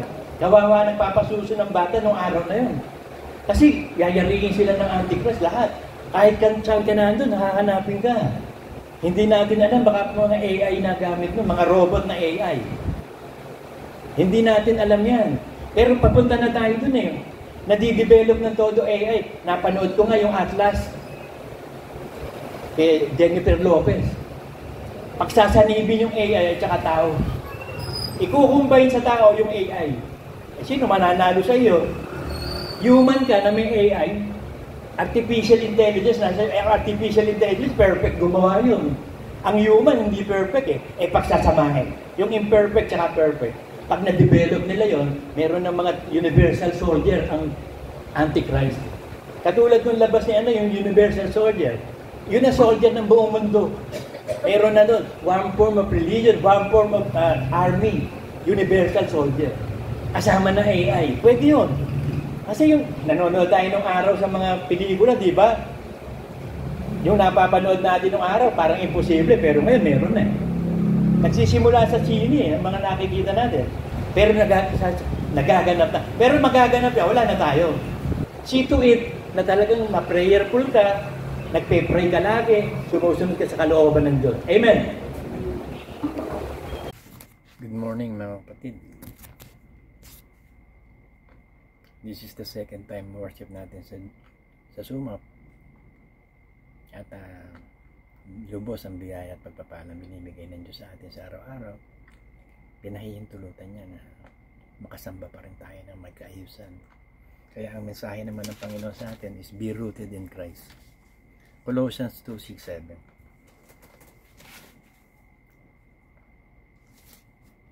Kung paano nga na inyong tinanggap si Kristo Jesus na Panginoon ay magsilakad kayong gayon sa Kanya, na nag-uugat at natatayo sa Kanya, matibay ang inyong pananampalataya.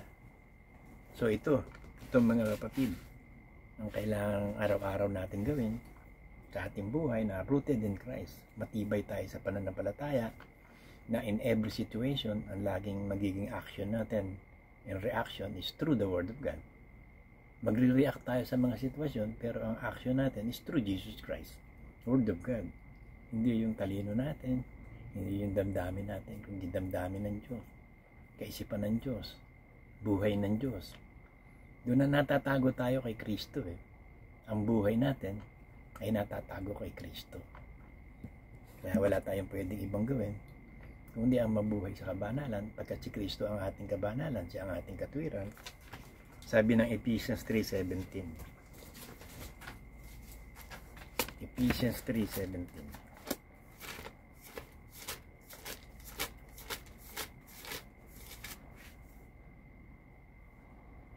Na si Kristo ay manahan sa inyong mga puso sa pamamagitan ng pananampalataya, upang kung kayo mag-ugat at magtubibay sa pag-ibig, ay lumakas upang matalastas pati ang lahat ng mga banal kung ano ang luwang at ang haba at ang taas at lalim.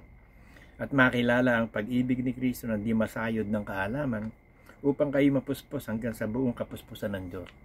So may plano ang Diyos sa atin ma-reach natin yung 10. So dapat maabot na natin ngayon yung 9. Kasi kailangan mapuspos tayo ng kaalaman kay Kristo at lubos ang pagsunod sa Espiritu Santo. Ibinigay sa atin ng Diyos ang lahat ng kaloob na spiritual. Yung espiritu ng karunungan, espiritu ng kapahayagan, espiritu ng kaalaman, espiritu ng kaunawaan, discernment of the Spirit, lahat yan galing sa Espiritu Santo. Napakahalagang kaloob yan na ibinigay sa atin para mag-ugat tayo kay Kristo. Sa bawat sandali ng buhay natin, ang response natin is Jesus Christ. At ang gamit natin pakikipagbaka laban sa demonyo is the sword of the Spirit, the Word of God pa rin. Laging si Jesus Christ ang sagot sa lahat ng bagay. He is the way, the truth, and the life. He is our life. He is our truth. He is our power. Kasi ang kapangyarihan ng Ebanghelyo ang makapagliligtas Yung salitang itinatanim sa atin na makakapagligtas natin kaluluwa. So laging itanim, araw-araw. Every now moments natin, see to it na si Kristo ang nagiging buhay natin. Yan ang magiging kaisipan natin, the mind of Christ. Kaya hanggang sa total mapuspos na tayo ng Diyos. Pagdating ni Kristo, perfect 10 na tayo. Pero i-attain natin yung sa 9. Para na malapit, 1 point na lang 10 Sabi ng Ephesians 1:3. Purihin niya ang Diyos at Ama ng ating Panginoong Jesucristo na siyang nagpala sa atin ng bawat pagpapalang ukol sa Espiritu sa sangkalingitan kay Kristo. Ang pagpapalang ibinigay ng Diyos sa atin, sa Espiritu eh. Kasi yun ang pinaka-importante eh. Ginastified yung ating Espiritu. Kasi yung ating Espiritu, suwail dati yan eh. Kaya nga yung panahon ng ni Noah, di ba, yung mga masasamang suwail na tao nung araw, suwail spirit nila eh. Nasa Hades eh. Kaya nung bumaba si Kristo doon, pinakita ni Kristo, talo na kamatayan eh. Talo na ibigay na kay Kristo ang lahat ng kapangyarihan sa langit at sa lupa eh. Kaya yun ang ginawa ng Diyos sa atin. Binigyan tayo ng sandata sa Ephesians 6. Sinandatahan tayo ng Diyos. Whole armor of God. Basahin natin yun. Nilakipan tayo ng Diyos sa paglaban sa huling araw. Kasi matindi si Satanas ngayon sa huling araw. Deception ang pinanlalaban niya eh. Naglalabas siya ng kung anong mga aral eh, para kontra sa Bible. Eh, hindi naman niya tayo madadali. Lahat ng binuksan ng Diyos, hindi masasaraduhan ni Satanas eh. Nasa Diyos ang lahat ng kontrol eh. Wala siyang magagawa sa atin. Kailangan lang sundin natin ang kalooban ng Diyos. Gawin natin itong sinasabi. Sapagkat Ephesians 6:12 to 16, sapagkat ang ating pakikipagbaka hindi laban sa laman at dugo. So hindi tao kalaban, laman at dugo yun eh. Kundi laban sa mga pamunuan, laban sa mga kapangyarihan, laban sa mga nananahan sa kadiliman ito, sa sanlibutan, laban sa mga ukol sa espiritu na kasama, sa mga dakong kaitaasan. So diyan naglipana si Lucifer at ang mga fallen angels eh. First heaven to second heaven. Hindi sila pwede sa third heaven. Sinaraduhan na sila dun eh. So nagpapanot pa rito na lang sila sa earth, first heaven, second heaven. Diyan. So pagdating naman ng tribulation period, babanatan na ni Michael si Satanas eh. Ibabaksak na siya dito, pati lahat ng anghel niya sa tribulation eh. Kaya paliit na ng paliit ang espasyo ni Satanas eh. Kaya wala na itong magawa kundi maguramentado eh. Dahil dito'y magsikuha kayo ng buong kagayakan ng Diyos upang kayo makatagal sa araw ng masama. So ito na yung araw ng masama eh. Makakatagal tayo pag naisuot natin yung whole armor of God. Ano yung mga whole armor of God? At kung magawa ang lahat ay magsitibay. So magiging matibay tayo, sundin natin ang plano ng Diyos, paraan ng Diyos. Magsitibay nga kayo na ang inyong baywang ay magdikis ng katotohanan. So huwag ka na magsisinungaling. At ang katotohanan, si Kristo lang, salita ng Diyos. So lagi lang salita ng Diyos ang ating ipanlalaban, salita ng Diyos ang ating ipamumuhay. Yun ang katotohanan. Eh. May mga sakbat na baluti ng katwiran. So ang katwiran natin, si Jesus Christ, ang katwiran ng Ama, ang Word of God, yan ang katwiran ng Diyos. Hindi na magiging katwiran natin.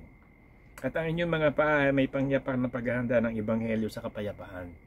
So tayo daw mabubuhay sa lupa, lalakad tayo, yayao tayo. Sa kapayapaan na andala natin, Ebanghelyo ni Kristo. Sa kapayapaan, so huwag tayong makikipag-away, makikipagdebate sa mga tao. Pag nagpapahayag tayo ng karunungan ng Diyos, may amo. Maamo tayo na sa banayad na pagsasalita, hindi natin sisisihin ng mga tao na hindi nila alam to ganito. Talagang matiyaga tayo magtuturo sa mga tao para mabuksan ng mga tao. At ang inyong mga panga ay may panyapak na paghanda ng Ebanghelyo sa kapayapaan. Kasi nagkaroon na nga tayo ng kapayapaan sa Ama sa pamamagitan ni Kristo eh. Mayroon tayong spirit of reconciliation na binigay sa atin. So that is the ministry of reconciliation eh. May i-reconcile natin ang tao sa Diyos eh. Kasi nung araw tayo hiwalay din eh. Hindi naman tayo reconciled eh. Na-reconcile tayo through Jesus Christ. So kung ano yung ginawa sa atin ng Diyos, gagawin din natin sa iba. I-reconcile din natin ng mga tao sa Diyos sa pamamagitan ni Kristo. So matiyaga tayo magtuturo. Nagpapatotoo ng aral ni Kristo sa ating pamumuhay, sa ating mga pagsasalita. Bukod dito, itaglihan ninyo ang kalasag ng pananampalataya. Kasi babanatan tayo, parang ninja yan si Satanas. Titrahin ka ng mga star-star niyang ganun eh. E kung nandun yung kalasag mo, si Captain America, hindi siya tatama. Ang kalasag natin, faith eh. Kasi ang faith natin is in Jesus Christ eh. Lahat ng sasabihin niya, ispadahin lang natin siya ng sword of the Spirit, word of God eh. Word of God din naman ang gagamitin niya. Tinan mo ginamit niya kay Jesus Christ, di ba? Word of God. Tapos ginamit din ni Cristo sa kay Word of God, pero talo siya. Semantics yung kanya eh. Panloloko, gamit ang Word of God, pero panloloko. O, hindi ba sabi ng Diyos, pag nagpatihulog ka, sasaluhin ka ng mga angel, hindi nga magagasgasan ng sako mo, di patihulog ka na.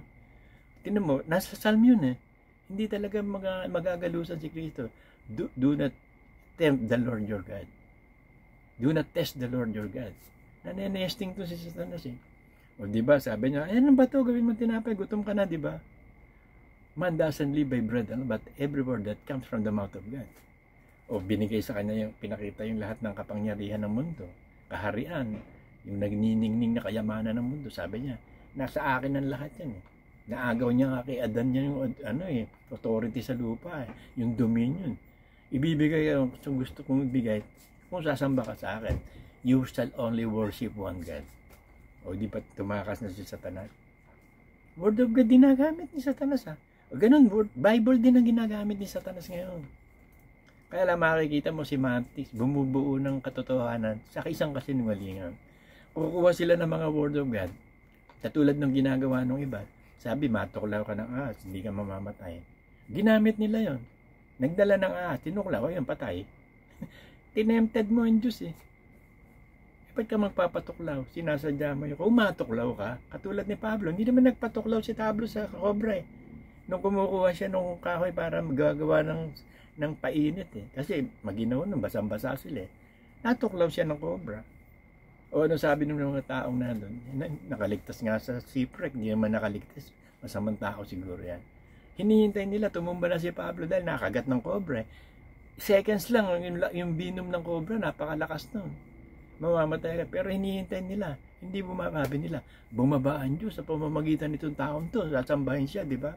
Huwag niyo akong sambahin, tao rin ako. O, di ba? Kita mo yung mga tao, ganyan eh. Tingnan mo yung iba ngayon, mga nagwo-worship, may dalang ahas. Napanood ko yan sa internet eh. Dala niya yung ahas, bigla siyang tinuklaw ng ahas. Noong una, hindi niya pinansin. Pero pag tagal-tagal, ilang minuto na, hihina na siya. Tapos yung parang pahinana ng pahina. Tinulungan na siya nung kasama. Hanggang sa namatay na yung pastor na yun. Walang karunungan eh. Nadadali sila ni Satanas sa ganun eh. Tayo hindi tayo padadaya at hindi tayo madadaya ni Satanas.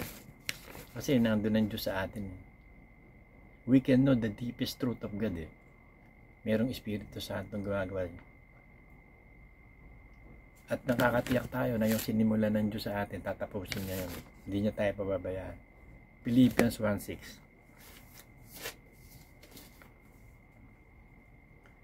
Na ako'y may lubos na pagkakatiwala sa bagay na ito, na ang nagpasimula sa inyo ng mabuting gawa ay lulubusin hanggang sa araw ni Jesucristo. So hindi tayo pababayaan ng Diyos. He is the author and the finisher of our faith. Kailangan lang sumunod tayo. At yung mga kaloob na ibinigay ng Diyos sa atin, isakbat natin yun.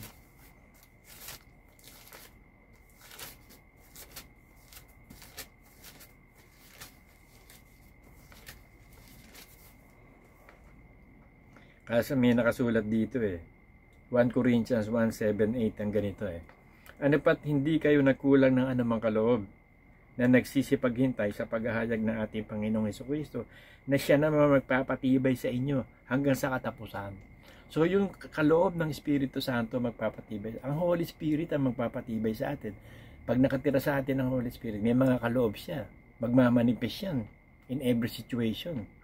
Basta tumawag ka lang sa Kanya, tanungin mo siya, right there and there, at that now moment, magmamanifest ang Diyos sa iyo. Kaya di ba may sinabi pa siya sa mga apostol, huwag kayong mag-isip ng sasabihin nyo. Pag nakaharap kayo sa mga husgado o sa mga matataas na tao, bibigyan ko kayo ng bibig na mangungusap na wala makakakontra. O di ba ganun naman nangyari sa apostol? Di sila, nagtataka sila, di ba? Di ba mangingisda yung Pedro na yan? Ba't ganyan karurunong yung mga yan, makapangyarihan? Tataka sila eh. Hindi naman nakapag-aral. Pero ang hugus, hindi nila kayang talunin. Binibigyan ng Espiritu Santo sina Pedro ng bibig na magsasalita eh. Parang nilalagay lang sa bibig nila yung sasabihin nila eh. Di ba? na siyang magpapatibay sa iyo hanggang sa katapusan upang huwag kayong pagwikaan sa kaarawan ng ating Panginoong Jesucristo. So napakahalaga ng indwelling of the Holy Spirit. At yun ang yung ministeryo ng Espiritu Santo ngayon. Gumagawa ang Espiritu Santo sa mga anak niya. Habang gumagawa naman ng si Satanas ang demonyo sa mga anak niya rin. Sa mga anak ng pagsuway. Buti na lang tayo, naging anak na tayo ng Diyos. Nung araw, anak din tayo ng demonyo. Anak din tayo ng pagsuway. Pero nung loobin na ng Diyos na tawagin in the appointed time, there is time for everything. May appointed time. Katulad ng kapanganan ni Kristo. Yun nga, 400 years. From Malakay to the birth of Christ, 400 years. Hindi siya gumawa O doon nagsimula na siyang gumawa kay Kristo. Appointed time yun May panukala ang Ama ayon sa kanyang pamamahala Yun yung time. Ganon din tayo Nung tawagin tayo ng Diyos, may appointed time kung kailan katatawagin niya. Kaya nung simula pa lang sa pagkabata natin, kung balikan ninyo, makita nyo may kakilusan ng Diyos sa buhay mo ng bata ka Naihanda ka ng bata pa lang Kasi si Jeremiah nga prophets of the many nation pala Sanggol pa lang, pitos pa lang sa ihanda na. Si Pablo, sa Galatians 1:15, di ba? Pitos pa rin siya, inihanda na siya ng Diyos May plano na ang Diyos sa kanya. Si John the Baptist, may plano na sa kanya. Si Samson, so lahat ng mga man of God, may mga plano na mga man of God tayong lahat may plano na sa atin ng Diyos Kailangan, sumunod ka lang doon sa plano. Huwag kang kukontra sa wind of the Spirit. Huwag mo kontrahin ng alab ng Espiritu. Pag-alabin natin, do not grieve the Holy Spirit. At ang magagawa lang natin sa mga huling araw na to, maging mapanalangin lagi at lubos na magtiwala sa Diyos. Lubos natin ipagkatiwala ang buhay natin sa Diyos. Hindi lang doon sa future. Bawat araw na dumadaan sa atin, every day is a now moment with God. Now faith. Laging ngayon ng faith. Hebrews 11.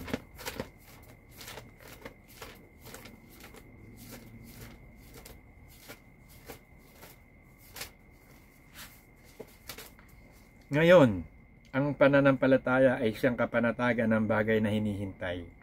Ang katunayan ng bagay na hindi nakikita. Hindi natin nakikita ang kaligtasan natin, di ba? Pero naniniwala tayo sa pag-aligtas tayo sa pag-asa at ang pag-asang yan gagawa. Yung pananampalataya, pag-asa at pag-ibig and the greatest is love. So para maging kumpleto ang kaligtasan natin, yung pag-asa natin, magiging pananampalataya at meron tayong pag-ibig, susundin natin lahat ng kalooban ng Diyos. Sigurado ligtas tayo. Kailanman hindi tayo pababa. Ngayon, laging ngayon. Every day. The now moments. Let us live for today, mga kapatid. Lagi lang ngayon. Kasi, alam nyo, pag tumatanda tayo, nagiging malilimutin, di ba? Ako, malilimutin na rin ako. Pero para hindi ka maging malilimutin, focus mo lang isip mo ngayon. Kung ano yung ginagawa mo ngayon, di yun lang, hindi mo makakalimutan yun. Kung may makakalimutan ka, tapos na Pero yung ngayon ka lang, focus your mind now. Kung ano man ang ginagawa natin, gawin natin sa Panginoon. In anything we do it in the glory of God. Kung tayo kumakain, tayo umiinom, do it in the glory of God. Yung mga nalalabing panahon natin sa lupa, hindi naman natin alam kung ano mangyayari sa atin sa future. Diba? Huwag natin masyadong isipin ng future. So ngayon, habang may pagkakataon tayo, nasa kapangyarihan na atin, gawin ng isang bagay, gawin natin. Yung mga madalas ko sabihin sa inyo na i-express mo na yung pag-ibig mo sa tatay mo, sa nanay mo, sa kapatid mo, sa anak mo. Ngayon mo na gawin yun. Kasi hindi mo na alam kung kailan mo pa sila makakasama. Ikaw ngayon mo na nagagawa yun, di ba? Kasi alam nyo, ang pinaka-presyo sa lahat ng bagay, time. Kasi yung time na uuubos, hindi mo maibabalik Wala naman time machine. Kasi napakahalaga yung oras. Imbis na magawa mo na sa oras na ito ngayon, hindi mo magagawa. Dahil kung ano-ano pinagtutuunan mo na, ang pagtuunan natin pansin, ngayon, yung kaligtasan natin, ang kaluluwa ngayon. Now is the day of salvation. Nabuhay lang tayo ngayon. Kaya nga, kung may pagkakataon kayo, gawin nyo na yung gawin. Ako nga kung may pagkakataon kami lagi, kung ano yung day off ng anak ko, gusto ko mamasya na lang kami, sama-sama naman kami lagi. Nagbibigay naman si Lord ng panggastos. Aanin mo yung pera. Ang pera para gastusin ngayon. Ngayon, kung may ma-save ka para sa future event na kung ano man, di mag-save ka kung may ma-save ka. Kung wala naman, di ba? Ba't mo titipirin ng sarili mo? Abundant life nga eh. Yung ngayon. Yung iba, nag-iipon for the future daw. Nung pala, kaya ipon ng ipon kasi magkakasakit. Pag nagkasakit, ubos yung pera na ipon. Hindi niya na-experience yung now moments. Pinaka-importante yung now moment. Today is the day of salvation. Now faith.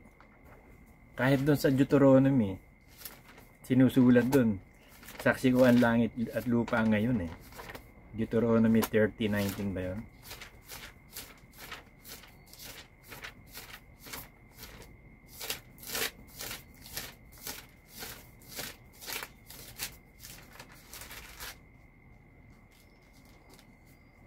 Tama, Deuteronomy 30:19. Akin tinatawag ang langit at ang lupa na pinakasasilaban sa iyo sa araw na ito. Kita mo, kumuha siya ng witness, hindi magsisinungaling ang langit at lupa eh. Tao magsisinungaling eh. Pero yung langit per 7 second, lalo ang third heaven, hindi magsisinungaling. At yung lupa, yung earth, saksi laban sa iyo sa araw na ito. Na aking ilagay sa harap mo ang buhay at ang kamatayan. So ano ba ang buhay? Yung puno ng buhay. Dinala ng Diyos yun sa paradise in heaven eh. Yun yung dating nasa Garden of Eden eh, yung puno ng buhay. Si Kristo yun eh. Si Jesus Christ ang puno ng buhay. Ngayon, ang puno ng buhay natin ngayon, habang nabubuhay tayo ngayon sa lupa, through the Holy Spirit, is the Word of God, si Jesus Christ. Kasi pagdating dun sa paradise in heaven, yung talagang literal na puno ng buhay na nandun sa Garden of Eden, nandun talaga sa paradise in heaven. Kakain nga tayo dun ng iba't ibang bunga, every season, every month. Iba-iba bunga. Na ilagay sa harap mo ang buhay at kamatayan. Yung kamatayan, mabubuhay ka sa laman, sa dating pagkatao. So yung faith, pakikilusin mo.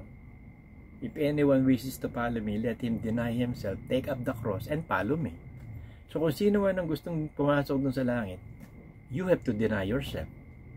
Taligdan mo yung dating pagkatao mo, yung dating buhay mo.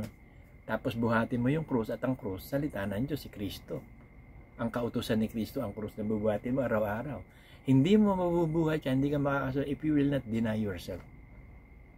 And if you cannot deny yourself, you cannot be my disciples. Hindi ka makakasunod sa Diyos. Kailangan you have to deny that old self. Yun lang kasi kalaban. Yun ang kasing agent ni Satanas sa atin, yung old self. Kasi kabisado na ni Satanas yung old self natin, yung dati nating pagkatao. Alam niya kung paano pakikilusin yun eh. Expert siya doon kasi mula nung nagkaisip tayo hanggang sa nung maging Kristiyano tayo, kabisado tayo yun. Ngayon, hindi na niya tayo mapakilos kung ayaw mo. Kasi may kapangyarihan ka na sa kabanalan. Sa Romans 8:22 yata yun. Pero basahin ko muna itong Deuteronomy. Kaya't piliin mo ang buhay upang ikaw at ang iyong binhi. So damay ang mga anak mo. Nabubuhay ka na masagana, kasama dama yung mga anak mo. Kasi maipapasa mo sa kanila yung espiritu ng kabanalan, espiritu ng pananampalataya. Mahahawa mga anak mo sa iyo. Maghahari sa bahay natin si Kristo. Kaya sabi, yung ilawan ba, nilalagay sa ilalim ng kama? Di ba inilalagay sa tamang lalagyan, sa ibabaw ng cabinet para maliwanagan ng buong bahay?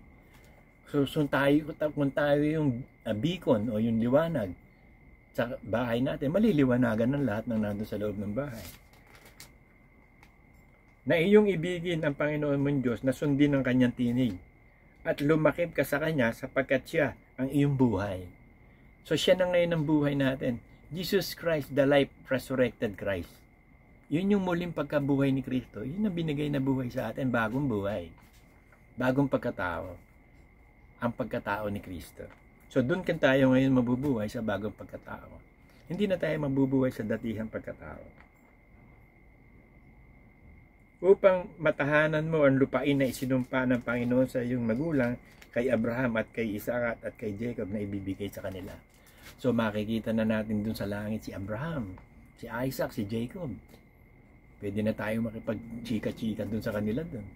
Wala tayong gagawin, hindi maupo tayo dun sa sa trono natin dun sa sa puno ng buhay habang kumakain tayo ng bunga dun. Chika-chika tayo kay kay David, kay Elijah, kay Abraham, kay Moses. Pero siping na ng buong mga anak ng Diyos yun eh. Hindi pa natin alam kung ano mangyayari sa atin. Hindi pumasok sa puso ng tao. Ninarinig ang mga inihanda ng Diyos sa umiibig sa Kanya. So ang tanong doon, umiibig ka ba sa Diyos? o umiibig ka, o sigurado mapupunta ka sa langit. Ngayon, tsaka ngayon yung yung mga surprises, kaya natin makikita doon. Yung makakita lang tayo na iba-ibang kulay na rainbow, ganda-ganda na, di ba?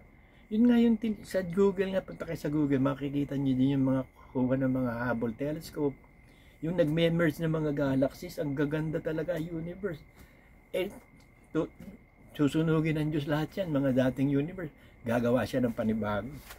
Gaano kaganda kaya yung gagawin na yan? Nasaan ba yun? Awit 106 ba yun?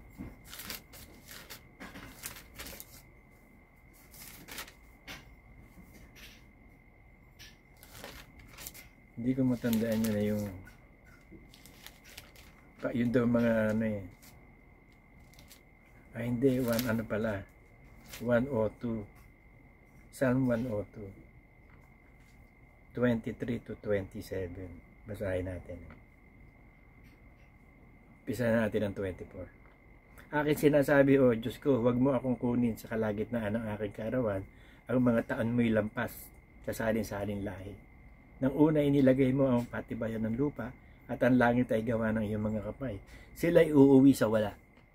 Kita mo yung first heaven, second heaven, itong earth dati, uuwi sa wala. Pati mga galaxies and universe. Ngunit ikaw ay mananatili. Oo, silang lahat ay maluluma na parang bisan. Parang isang kasuotan na iyong mga papalitan. At sila'y mga mapapalitan. So may plano ang Diyos na palitan yan. Yun yung nakikita ko ngayon sa Hubble telescope. Ang ganda, tingnan nyo sa Google. Makikita nyo din yung merging ng mga galaxies. Meron sa future mag-merge ang Andromeda at Milky Way. Apakagandang tingnan. Tapos papalitan pa yun. Gaano kaganda yung universe na gagawin ng Diyos para sa atin. Biruin mo, forever and ever na, eternal buhay na yan. Pwede mamasyal tayo na mamasyal dun Bawat isang bituin, puntahan natin. Kasama natin ng Panginoon. Itutur niya tayo sa lahat ng creation. Ngunit ikaw rin ang mga taon mo hindi magkakawakas. Ang mga anak ng iyong mga lingkod ay mamamalagi. At ang kanilang binhi ay matatatag sa harap mo. So mamamalagi tayo, eternal na buhay. Tatanggapin na natin ang eternal na buhay. Kaya lang, kinakailangan rooted in Christ. John 15:5. Apart from God, you cannot do anything. Pag hiwalay tayo sa Diyos, wala tayong magagawa. So para hindi mahiwalay sa Diyos, lagi tayong pag-alabi ng Espiritu Santo dahil ang dala niya, Word of God. Maging stable and steadfast tayo sa faith. Colossians 1:23. Tapos maging immovable tayo sa pananampalataya na ang lahat ng gawa natin sa Panginoon ay siguradong may katumbas yun. Tapos Colossians 2:8, be captive by the mind of Christ. Kailangan ng ating pag-iisip ni Kristo.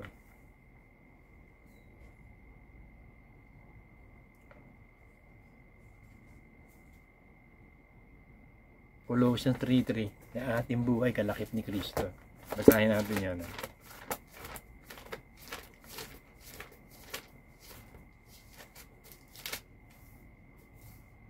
Sapagkat kayo nang namatay na at ang inyong buhay natatagong kasama ni Kristo sa Diyos.